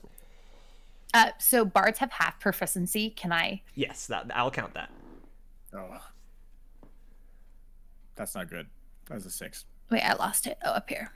I only have a +1. 10. 10. Anyone else proficient in intelligence? I guess I'm rolling. I mean, I have half proficiency. Yeah, you have half proficiency. Yeah, go ahead. too. So. We're I do? twinsies. Oh. I only got an 11. 11? 11's above 10. Is just a straight intelligence roll then? Yes. Yeah, I got a 15 with a -1. All right. I am better. Oh well. You can surmise that it's over like 250, 300 feet from one side to the other of the social hall. That thing has a pretty far distance, if that's true, that it went from one side to the other. And you're not even sure if that's the full extent of its capabilities? That's as much as I've done with it. Kind of nudge. It's kind of hard to like figure out how to maneuver it and put it places because it's free floating. Like, and he like clicks it, and it like just falls onto the table, and he like takes it and moves it and like puts it off to the side, and then clicks it again, and it comes back to him. It's like it's not self-propelling; it just kind of is free floating. Kind of nudge Cookie and just go, the potion. Oh, Yeah, wait, the wait, wait! potion, Before the you do, potion. I do have like a book. A book? You do? What's your book? I have no idea. It's just in my inventory as book, not spell book. Well, I had something in my inventory as iron rod, and we saw how that worked Maybe out. we should clarify. Yeah, It says item. book. It might contain poetry, historical accounts, information pertaining to a particular field of lore, diagrams, and notes on gnomish contraptions, or just about anything else. That's Yeah, part of before we go your trading- that's part of your player your loadout, right? That isn't something I added. No, I think it just came with the. Okay. He looks at it and goes, "That's a pretty cool book. Thanks. I'll give you a bronze for it, or I'll give you a copper for it." Nah, I'd rather keep it. Okay. All right, Ray. The What about the potion. potion? The potion, yeah. The potion. I think the potion. You guys are like all talking amongst yourself, and Grayson's kind of like looking at the rod still, and Grayson presses the other side of the rod, and the rod starts like going, and he like chases after it, and, like presses it again, and like grabs it, and looks around at all you guys, So fucking mad. and puts it back underneath the desk. You're the one with the potion. Do you want Oh, that's right. All right. That's right. What about this potion here? Let me look at it if you don't mind. All right. He looks at it and he's, definitely unskilled hands made this, but it's pretty good. So I would trade both the rod and this for my contraption. Would you mind if I looked over the contraption first? Just don't take it out of the room. And hands it to you. Can I try to look at it? Okay. Like, go ahead. Kind of like see if it seems legit. Mechanically or arcane wise? Like he's not giving the impression. He did kind of give the impression that it was magical. Mm-hmm. Yes. And so I'd like to kind of see, like, do an arcana check or Okay. Go ahead and do make an insight check or something. Yeah, make an arcana check for me. Specifically, you're just trying to ascertain what kind of arcane nature it is. The online dice are doing me dirty. I'm gonna roll a physical dice. Okay. Not better. So 13 plus 2, 15. Above a 10. 15. Yeah. Okay, so that was the DC you need. It is it's called a returning device. It is attached. You would know that there would be a sigil on the device and a sigil on whatever it could be attached to. And so if you look at the bottom of the hook, there's a sigil on it. And once pressed, the device will do everything in its power to get those two connected. So you do know that it is a legit device. Whether it's the box I think he to the... is probably telling the truth. That probably is good enough for me. Do we want to make this trade? What are we going to use this for? Getting I'm the just- hell out of here. Yeah, Kinda I'm like just sort of gonna mumble. whisper, "Get out of here," you know, like. Do we know the weight that it can support? I've never tried it. That we Let's Let's test make it? sure we're not If anyone losing can- something that could potentially be more useful. That's true. That's true. If anyone I'm could gonna go ahead and grab magically it out of like Galene's hands. I'm gonna take the little hook and like throw it like on the roof if I can. So yeah, it's a pretty small box container. You guys are probably like, maybe the ceiling is 10 feet up. Mm-hmm. But there are beams across the ceiling if you'd like to hook it up to one of the beams. Yes. Okay. So I'm gonna go hook it onto one of the beams and then hold on the box and see if it'll lift me up. It lifts you all the way up to the beam. You are now dangling, 3 feet off the ground onto the ceiling. Ray is cackling. This could work. Wait, see if we can lift Cookie. All right. Try it again. Yeah, I just look at you and like, grab my legs. I just like try to grab on and without ripping their legs off, just put my weight on there. Zzz, zzz. Yeah, you can lower them down pretty well. Cookie, you said you're gonna try it? Yeah, I'll try it. Yeah, it lifts you right back up. At a pretty steady pace. It doesn't escalate in momentum. It just gets you up to where the hook was. Do you like this better than the movable rod? Grayson's like in loving this. Like he's even taking notes. Like just like watching you guys do it. Oh. I think this could be useful He's for like, us and our endeavors. Ray's cackling. Revolution. Barnabas is kind of laughs to himself like and like looks up at you guys, sees your guys' faces and is like, okay. And goes right back to like fixing his violin. I don't know. It's on. It ultimately comes down to you, Evelyn, because it's your rod. So. Well, what do we think will be more useful? Can I ask Grayson if more health potions, if we could trade more health potions for potentially keeping the rod, but still getting the lockbox mechanism? If you guys can provide me one more.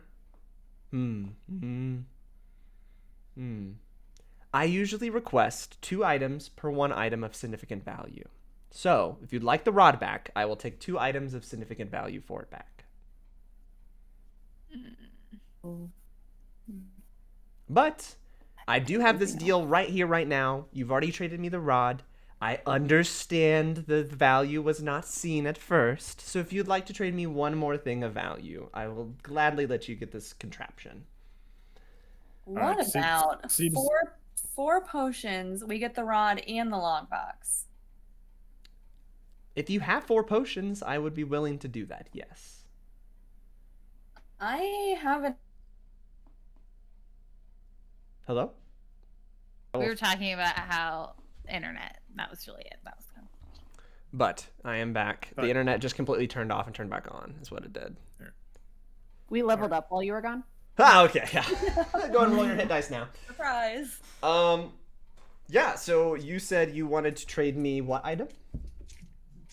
Well, I can make 3 potions with this item. So it would be a total of 4 to get the rod in the lockbox. You have healing powder. Got you.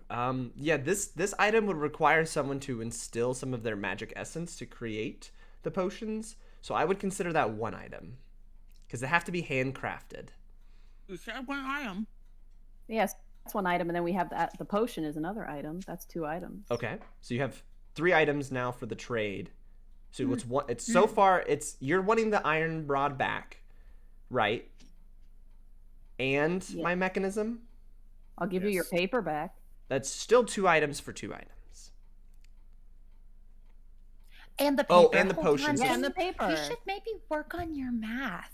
3 items. I can help you. I forgot about your practice if you potion. need to. Thank you very much. And you want the paper back. No. All right, Well, I ruined you out a little bit. I paper. come out on top here. I would be willing to give the rod back and this item for all of that with the paper back too. I would be willing to make that trade. Here, All right. take your dumb Let's do it. paper. Hands the rod and then goes to hand you the mechanism and then stops and goes, I need to get this cleared first before I can give this to you. The earliest Do you I want me to come with you? To I'm gonna it try has to to- make an intimidation check on that.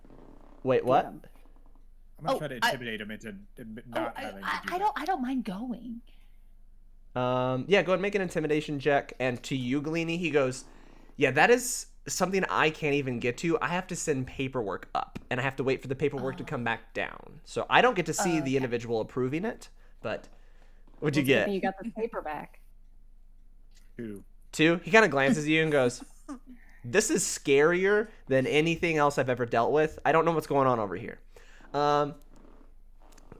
And he's like, but you guys can get this as early as tomorrow. Tomorrow. I have to Okay. wait a whole day for paperwork. Right. Is it still a deal? Do gotta we do. still have a deal? Okay. Sure. Evelyn, you get your rod back, your mysterious rod, and you guys get a piece of paper that just says "fun device." That's just written in like really hastily and just handed to you. And go ahead and mark off your healing powder, the potion of healing, and your paper, Evelyn. Can I get you guys anything else? Like he's still holding on to the chest underneath his arm, leaning and like talking to you guys. Ray is just sighing. I was hoping there'd be more like dresses and You know, we're fresh out of necklaces. dresses. Nah, I'm okay. Okay. I'm just gonna leave. Yeah, that was Yeah. I'm done with him. Included here. It's been good doing business with you all. Thank you. That's one way to describe it. As I walk out, I'm just gonna go, bye, Arnie. That's all you hear. I'm gonna also in a low voice tell Evelyn, you want me to identify that rod for you? Yeah. Can I do an Actually, I'll just cast it as a spell. I have a spell slot. I can just do it He instantaneously. seemed deceitful. Mm-hmm. So, I don't like him. Aria, That kid was a child He's a that child. gave him the hole. Child. Hole. Aria, where are you doing this? Oh no! I didn't. Well, I mean, Since it's not being cast as a ritual, can I just do it an instantaneous spell as like? Let me see what it I still believe there are somatics to it, but yes, you can do it instantly. You wouldn't be doing this for 10 minutes. Yeah. So, yeah, it would just be 1 minute, and I think I can do it just as we walk, like. Okay, you would like to do this? Like you're talking with your hands and stuff. Yeah. Okay. There is a verbal component, but Is that what you'd like to do? yeah. Okay. Okay. Can I give the key also to be identified, like both at once in the same identify sphere? It will unfortunately be 2 identifies, but she can ritual cast it if she wants to. I don't care that much about the key, since Arnie looked at it. I mean, I could just double cast. I have another spell. Nah. Okay. Is it on the bottom of this dock? Where did I put it? It is a rod. It is a unmovable rod, by the way. Hey, this will be handy. I have the stats. This unmovable rod has 2 buttons to it. You do learn that the top button is stationary per surroundings, and the secondary button is stationary to the world that you're on. So 2 different types of stationary. Ah, so it'll work on a boat. Right. I see. Yes. Back in my youth, we used to use these to stop ships. Ray snaps over. Stop ships. Stop ship. Stop ship. As in the thing that we are on. You can stop this ship. Well, potentially. It's a pretty big ship. I was talking more of wooden, smaller vessels that were a little more vulnerable than this big old iron. But we could try that. I went ahead and How put. long does it extend? How long does it stay in stasis? As long as it's clicked. Does it? Sorry, it doesn't expand. It just No. moves? It is a it is a foot long rod. Foot long rod, about like 3 inches in width. Becomes fixed in space. I went ahead and put what stats I have for it in the general chat. Okay. I've put it in the Google Doc.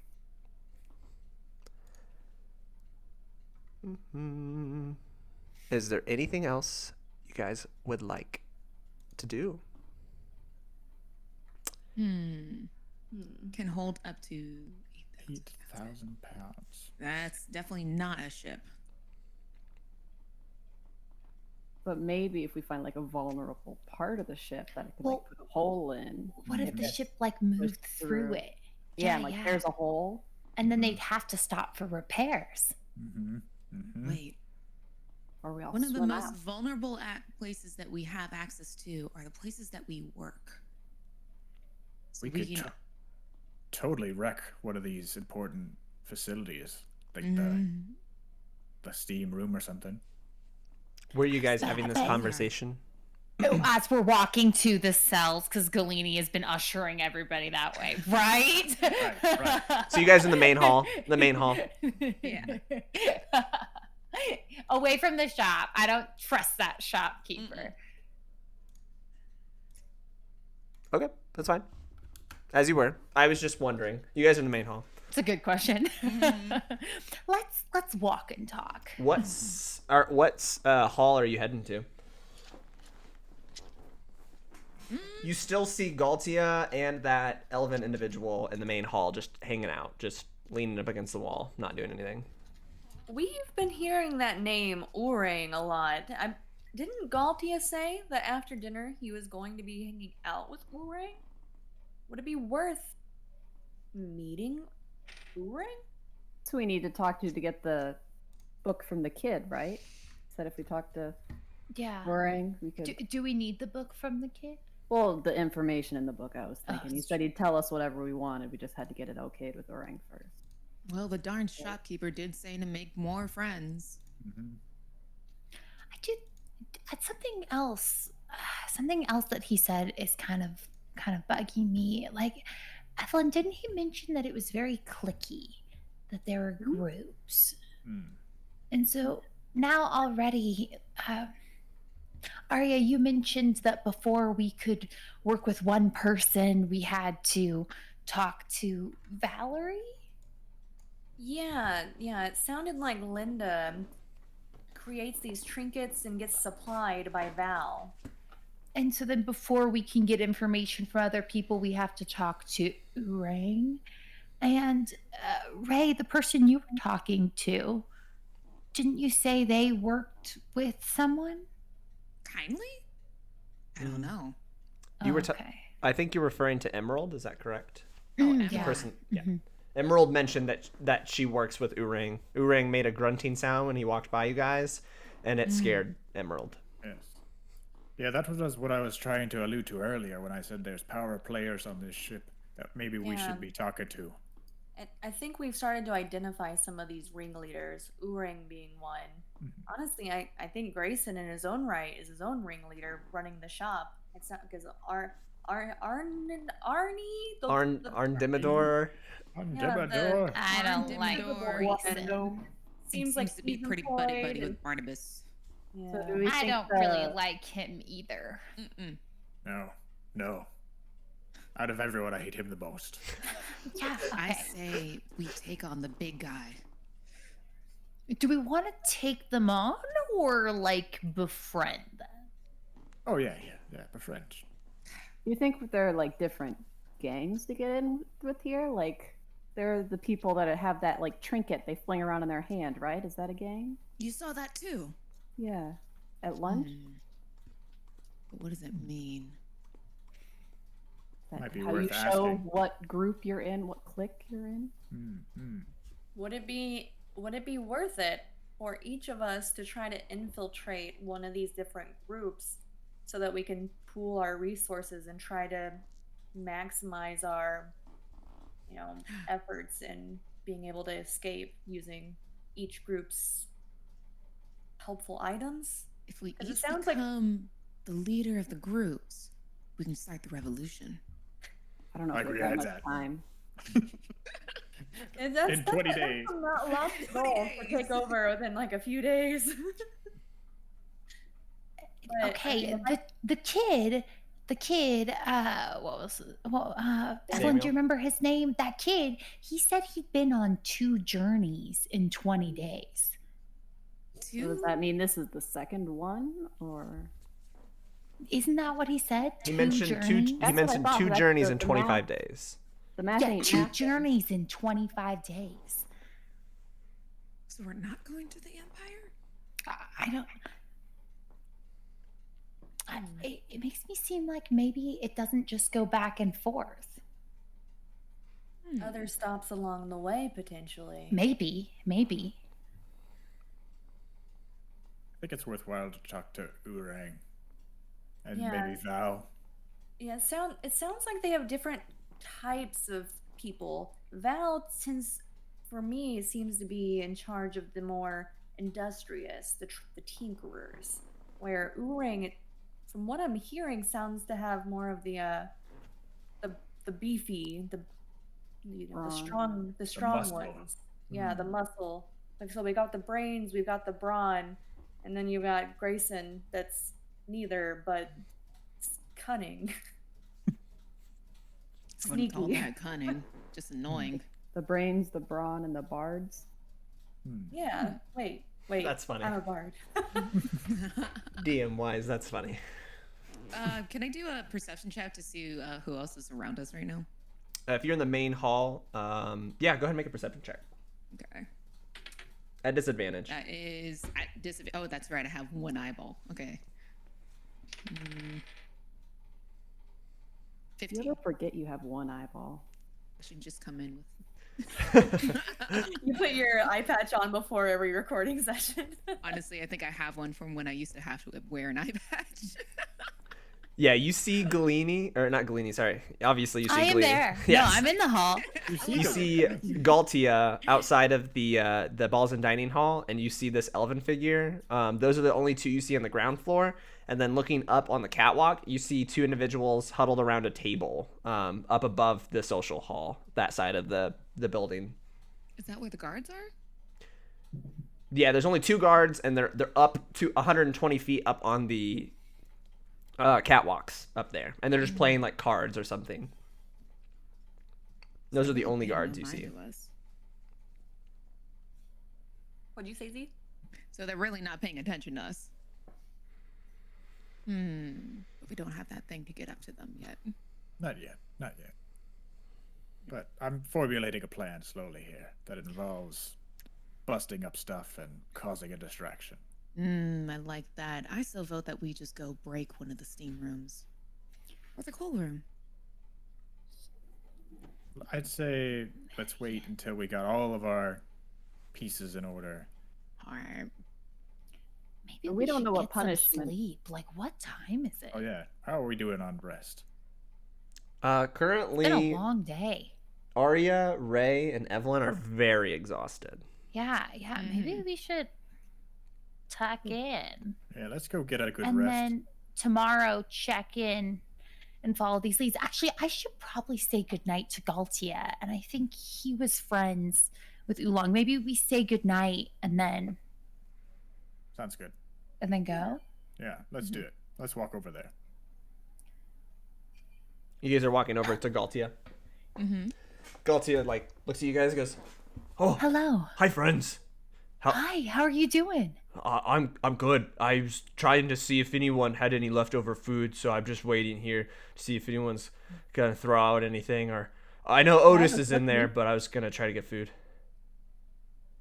I have a cookie I didn't have from lunch. May I have the cookie?" For sure. He takes the cookie and immediately starts eating it. We're gonna probably tuck in, but I was hoping we could maybe catch up tomorrow. Okay. Do you want to eat food again together? That was great. Okay. Sounds good. You guys rest well. I'll see you tomorrow at lunch. Just eating a Ray's cookie, too just tired staring to, at like, you even, guys. like, acknowledge. I'll just start heading towards the cell block. Yeah. Where are you guys going? I'm in cell C. Ray, you are in cell C, yes. Okay, so I'll go ahead and not the rest and just be like, I'll see y'all tomorrow, and kind of like defeatedly go to cell C. Okay. Let's head back to my room. All right, so if you guys are all heading back to your room, I'll narrate something real quick. So I Ray, want to do one thing when Okay. I get to my cell. So when I get there, I do want to do something. gotcha. Ray, you're going into cell C. There's a couple people settling in for the night. You can kind of see everything. You have a mattress on your bed now, whereas previously before you did not have a mattress. Galene, I'll go ahead and do you next. So you head in and you have your mattress that you already saw there as well in your room. What would you like to do? Is my cell clean? Yeah, it's relatively clean. There's no like dirt or anything like that on the ground, or it's Okay, been then I'm not going to do anything. adjusted. Okay. Just making sure. Gotcha. Aria, you've already been in your cell. It looks the same as when you went in there. Cookie, you finally approach your cell, and they've put a mattress on your bed, not knowing that you probably don't care. Evelyn, you show up to your cell, and there is a guard outside of your cell, just standing there, and the guard nods its head at you and starts walking down the hallway. What would you like to do? I will follow him. Turns around and could tell that you were following, or were you trying to do it stealthily? No. Turns around and looks at you and goes, you've got some stuff in your cell for you. Just want to let you know. I want to say thank you, but I want to say it in her native language. Okay. See if that gets The response. guard's kind of taken back and kind of like, I don't speak your language, sorry. And like, Oh, thank you. Thank you. And then she'll turn her go. okay. The guard walks out. Heading back to your cell, you see a mattress and you see a folded up letter on top of your mattress. I'll read that. Okay, I'll send it to you so you can choose to do whatever you want with that. Is anyone else like to do anything before the end of the night? Urang was like my neighbor, right? Yeah. Actually, to note, especially for you, Cookie, when you walk by Urang, Urang has 2 individuals in there, a tiefling, and which is surprising because I said at the beginning of this campaign there wasn't a whole lot of tieflings on the boat, but I actually realized there was a good amount of tieflings on this boat. There's a tiefling and an elven woman in the cell, and Urang kind of like notices you walk by and hey, friend, trying to get you to come in. I'll just walk in real quick. Yeah, walking in, they kind of like all stand up and nod their heads at you. These are my 2 assistants, Purnima and Antiope. Did you happen to talk with the colorful clothing individual, or the individual that's new with the tiefling with the eye patch? Did you talk to either of them recently? Yeah, that's right. Oh, okay. We got pretty close. What's the word? I wanted to know because they stood us up because I told them to meet us here in the cell after dinner and they never showed up. So it's all right. I just didn't know if we did something that they didn't like. No, we got caught up in some things and we couldn't make it back in time. Got a little distracted, but don't necessarily need to talk about it right now because you're probably all tired. But there is something we want to talk about tomorrow. Oh, okay. Perhaps at lunch, or lunch is probably the best. You said you work with them? Yes, with Ray and a couple of others of us would like to talk with you about some things. Oh, okay. Well, we'll talk to you then. Appreciate it. Thank you. Right. Yeah. So I'll just head back to my cell and just go into my little Zen meditation. Would anyone like to do anything before the lights out? I'd like to talk to Val and kind of just discuss like when I get back, is it only her or are the other people in there still? It's just her. The rest of the people left. Would I be able to just talk to her like quickly and just say, "Hey Val, I met Linda Lockhart earlier today, and I saw that she deals in trinket making, and I was wondering if we could, I don't know if strike up a deal's the right term, but if I offer some suggestions and assistance with some of these trinkets, if I might be able to get some sort of deal with you on, or maybe information about them or possible uses for them." I think I understand what you're meaning.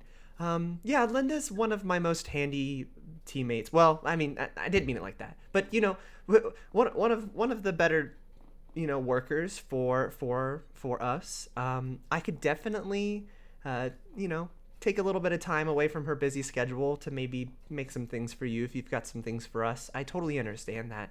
I just, before we get to that point, I just need to know you a little bit more and maybe like establish a little bit of a trust between us. I don't need stuff from you. I just would like to know that you're on my side. Okay. I mean, that sounds fine to me.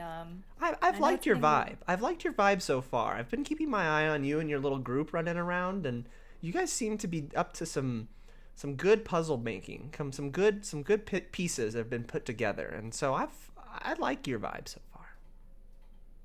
Well, thank you. I appreciate that. Yeah, I'm looking forward to furthering this relationship and seeing where it goes. I know that you're well connected, and it's never a bad idea to have people in high places on your side. That's exactly right. That's exactly what we live by, for sure. I think you'll get along with us all very well. But yeah, just give me a couple days to kind of confide with everybody, and I think we could work something out for sure. All right. I'm looking forward to it. Have a good night. She reaches her hand through the cell and goes to ask to shake your hand. I'll shake her hand. She opens up her hand last second as she shakes your hand, and she's leaving it looks to be like a pendant in your hand as she pulls back. All right, I'll take it and I'll put it, in the same little pocket that I'm keeping my special stone in. Gotcha. I'll send you what the pendant looks like in a little bit. Okay. Would anyone else like to do anything before you head to bed? I'm going to write a reply on the back of this letter. I'll send that to you. Okay. What are you doing with the letter?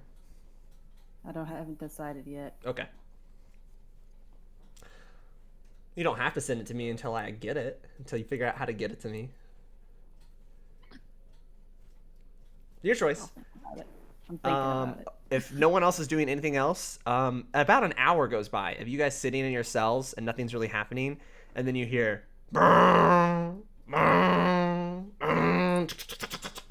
like all of the cells start to close all the way down the line, and you hear like from the distance, and then all the lights inside of your guys' hall magically turn off. Settling in for the night, you guys are a little overwhelmed, exhausted. Definitely Evelyn, Aria, and Ray, you fall pretty much right to sleep. Galene, it's been a long day, and so you're tossing and turning a little bit, just kind of thinking to yourself, like, what in the world is going on? And not very much time goes by that you're kind of not even in a full sleep yet, Galene, and you hear... it kind of like scares you and it rustles you awake. What would you like to do? Aria, at this point, you would probably wake up too because you're across from Galene. Can I try to open my eyes and or kind of sense did it sound like my cell was opening? Looking closely, it's not your cell door open, no. But you can't really, from laying down, you can't really see where it's going or what's happening. I want to try to silently stand up and... Yeah, it's pretty dark in look there. Around. It's hard to kind of tell. And by the time you start to stand up, you hear I have dark vision.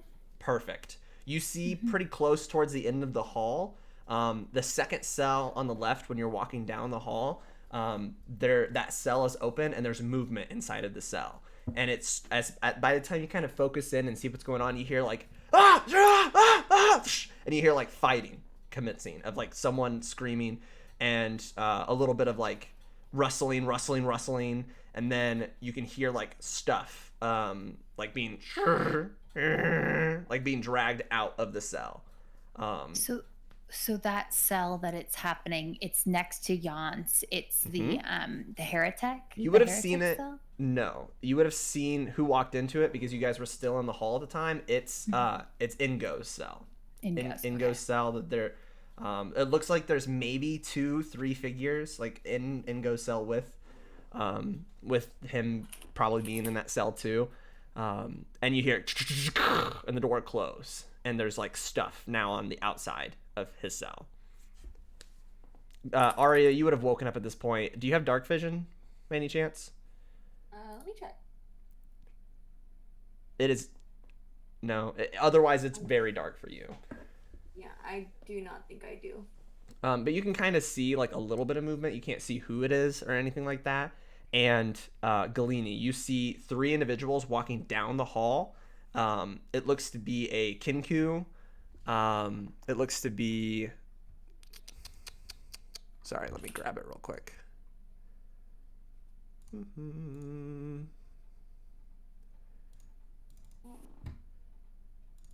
It looks to be a Kinku, a Naga, a snake person. So it is a person who is literally like slithering, kind of like upright still with a human body, and a short female dwarf heading over.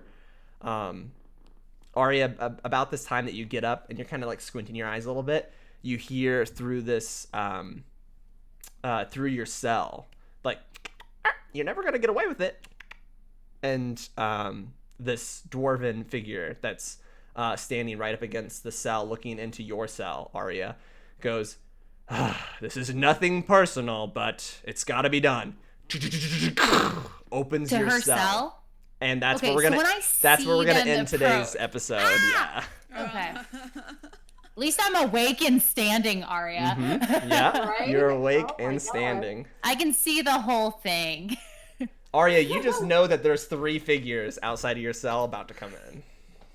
Don't worry, I'll shout as my first action. I think that might be mine as well. But I can cast spells from across the hall. So I'm gonna go on and also tell you guys can go ahead and take a long rest. Did I rest? I will consider. I will still consider you a long rest just for the thematics of this event.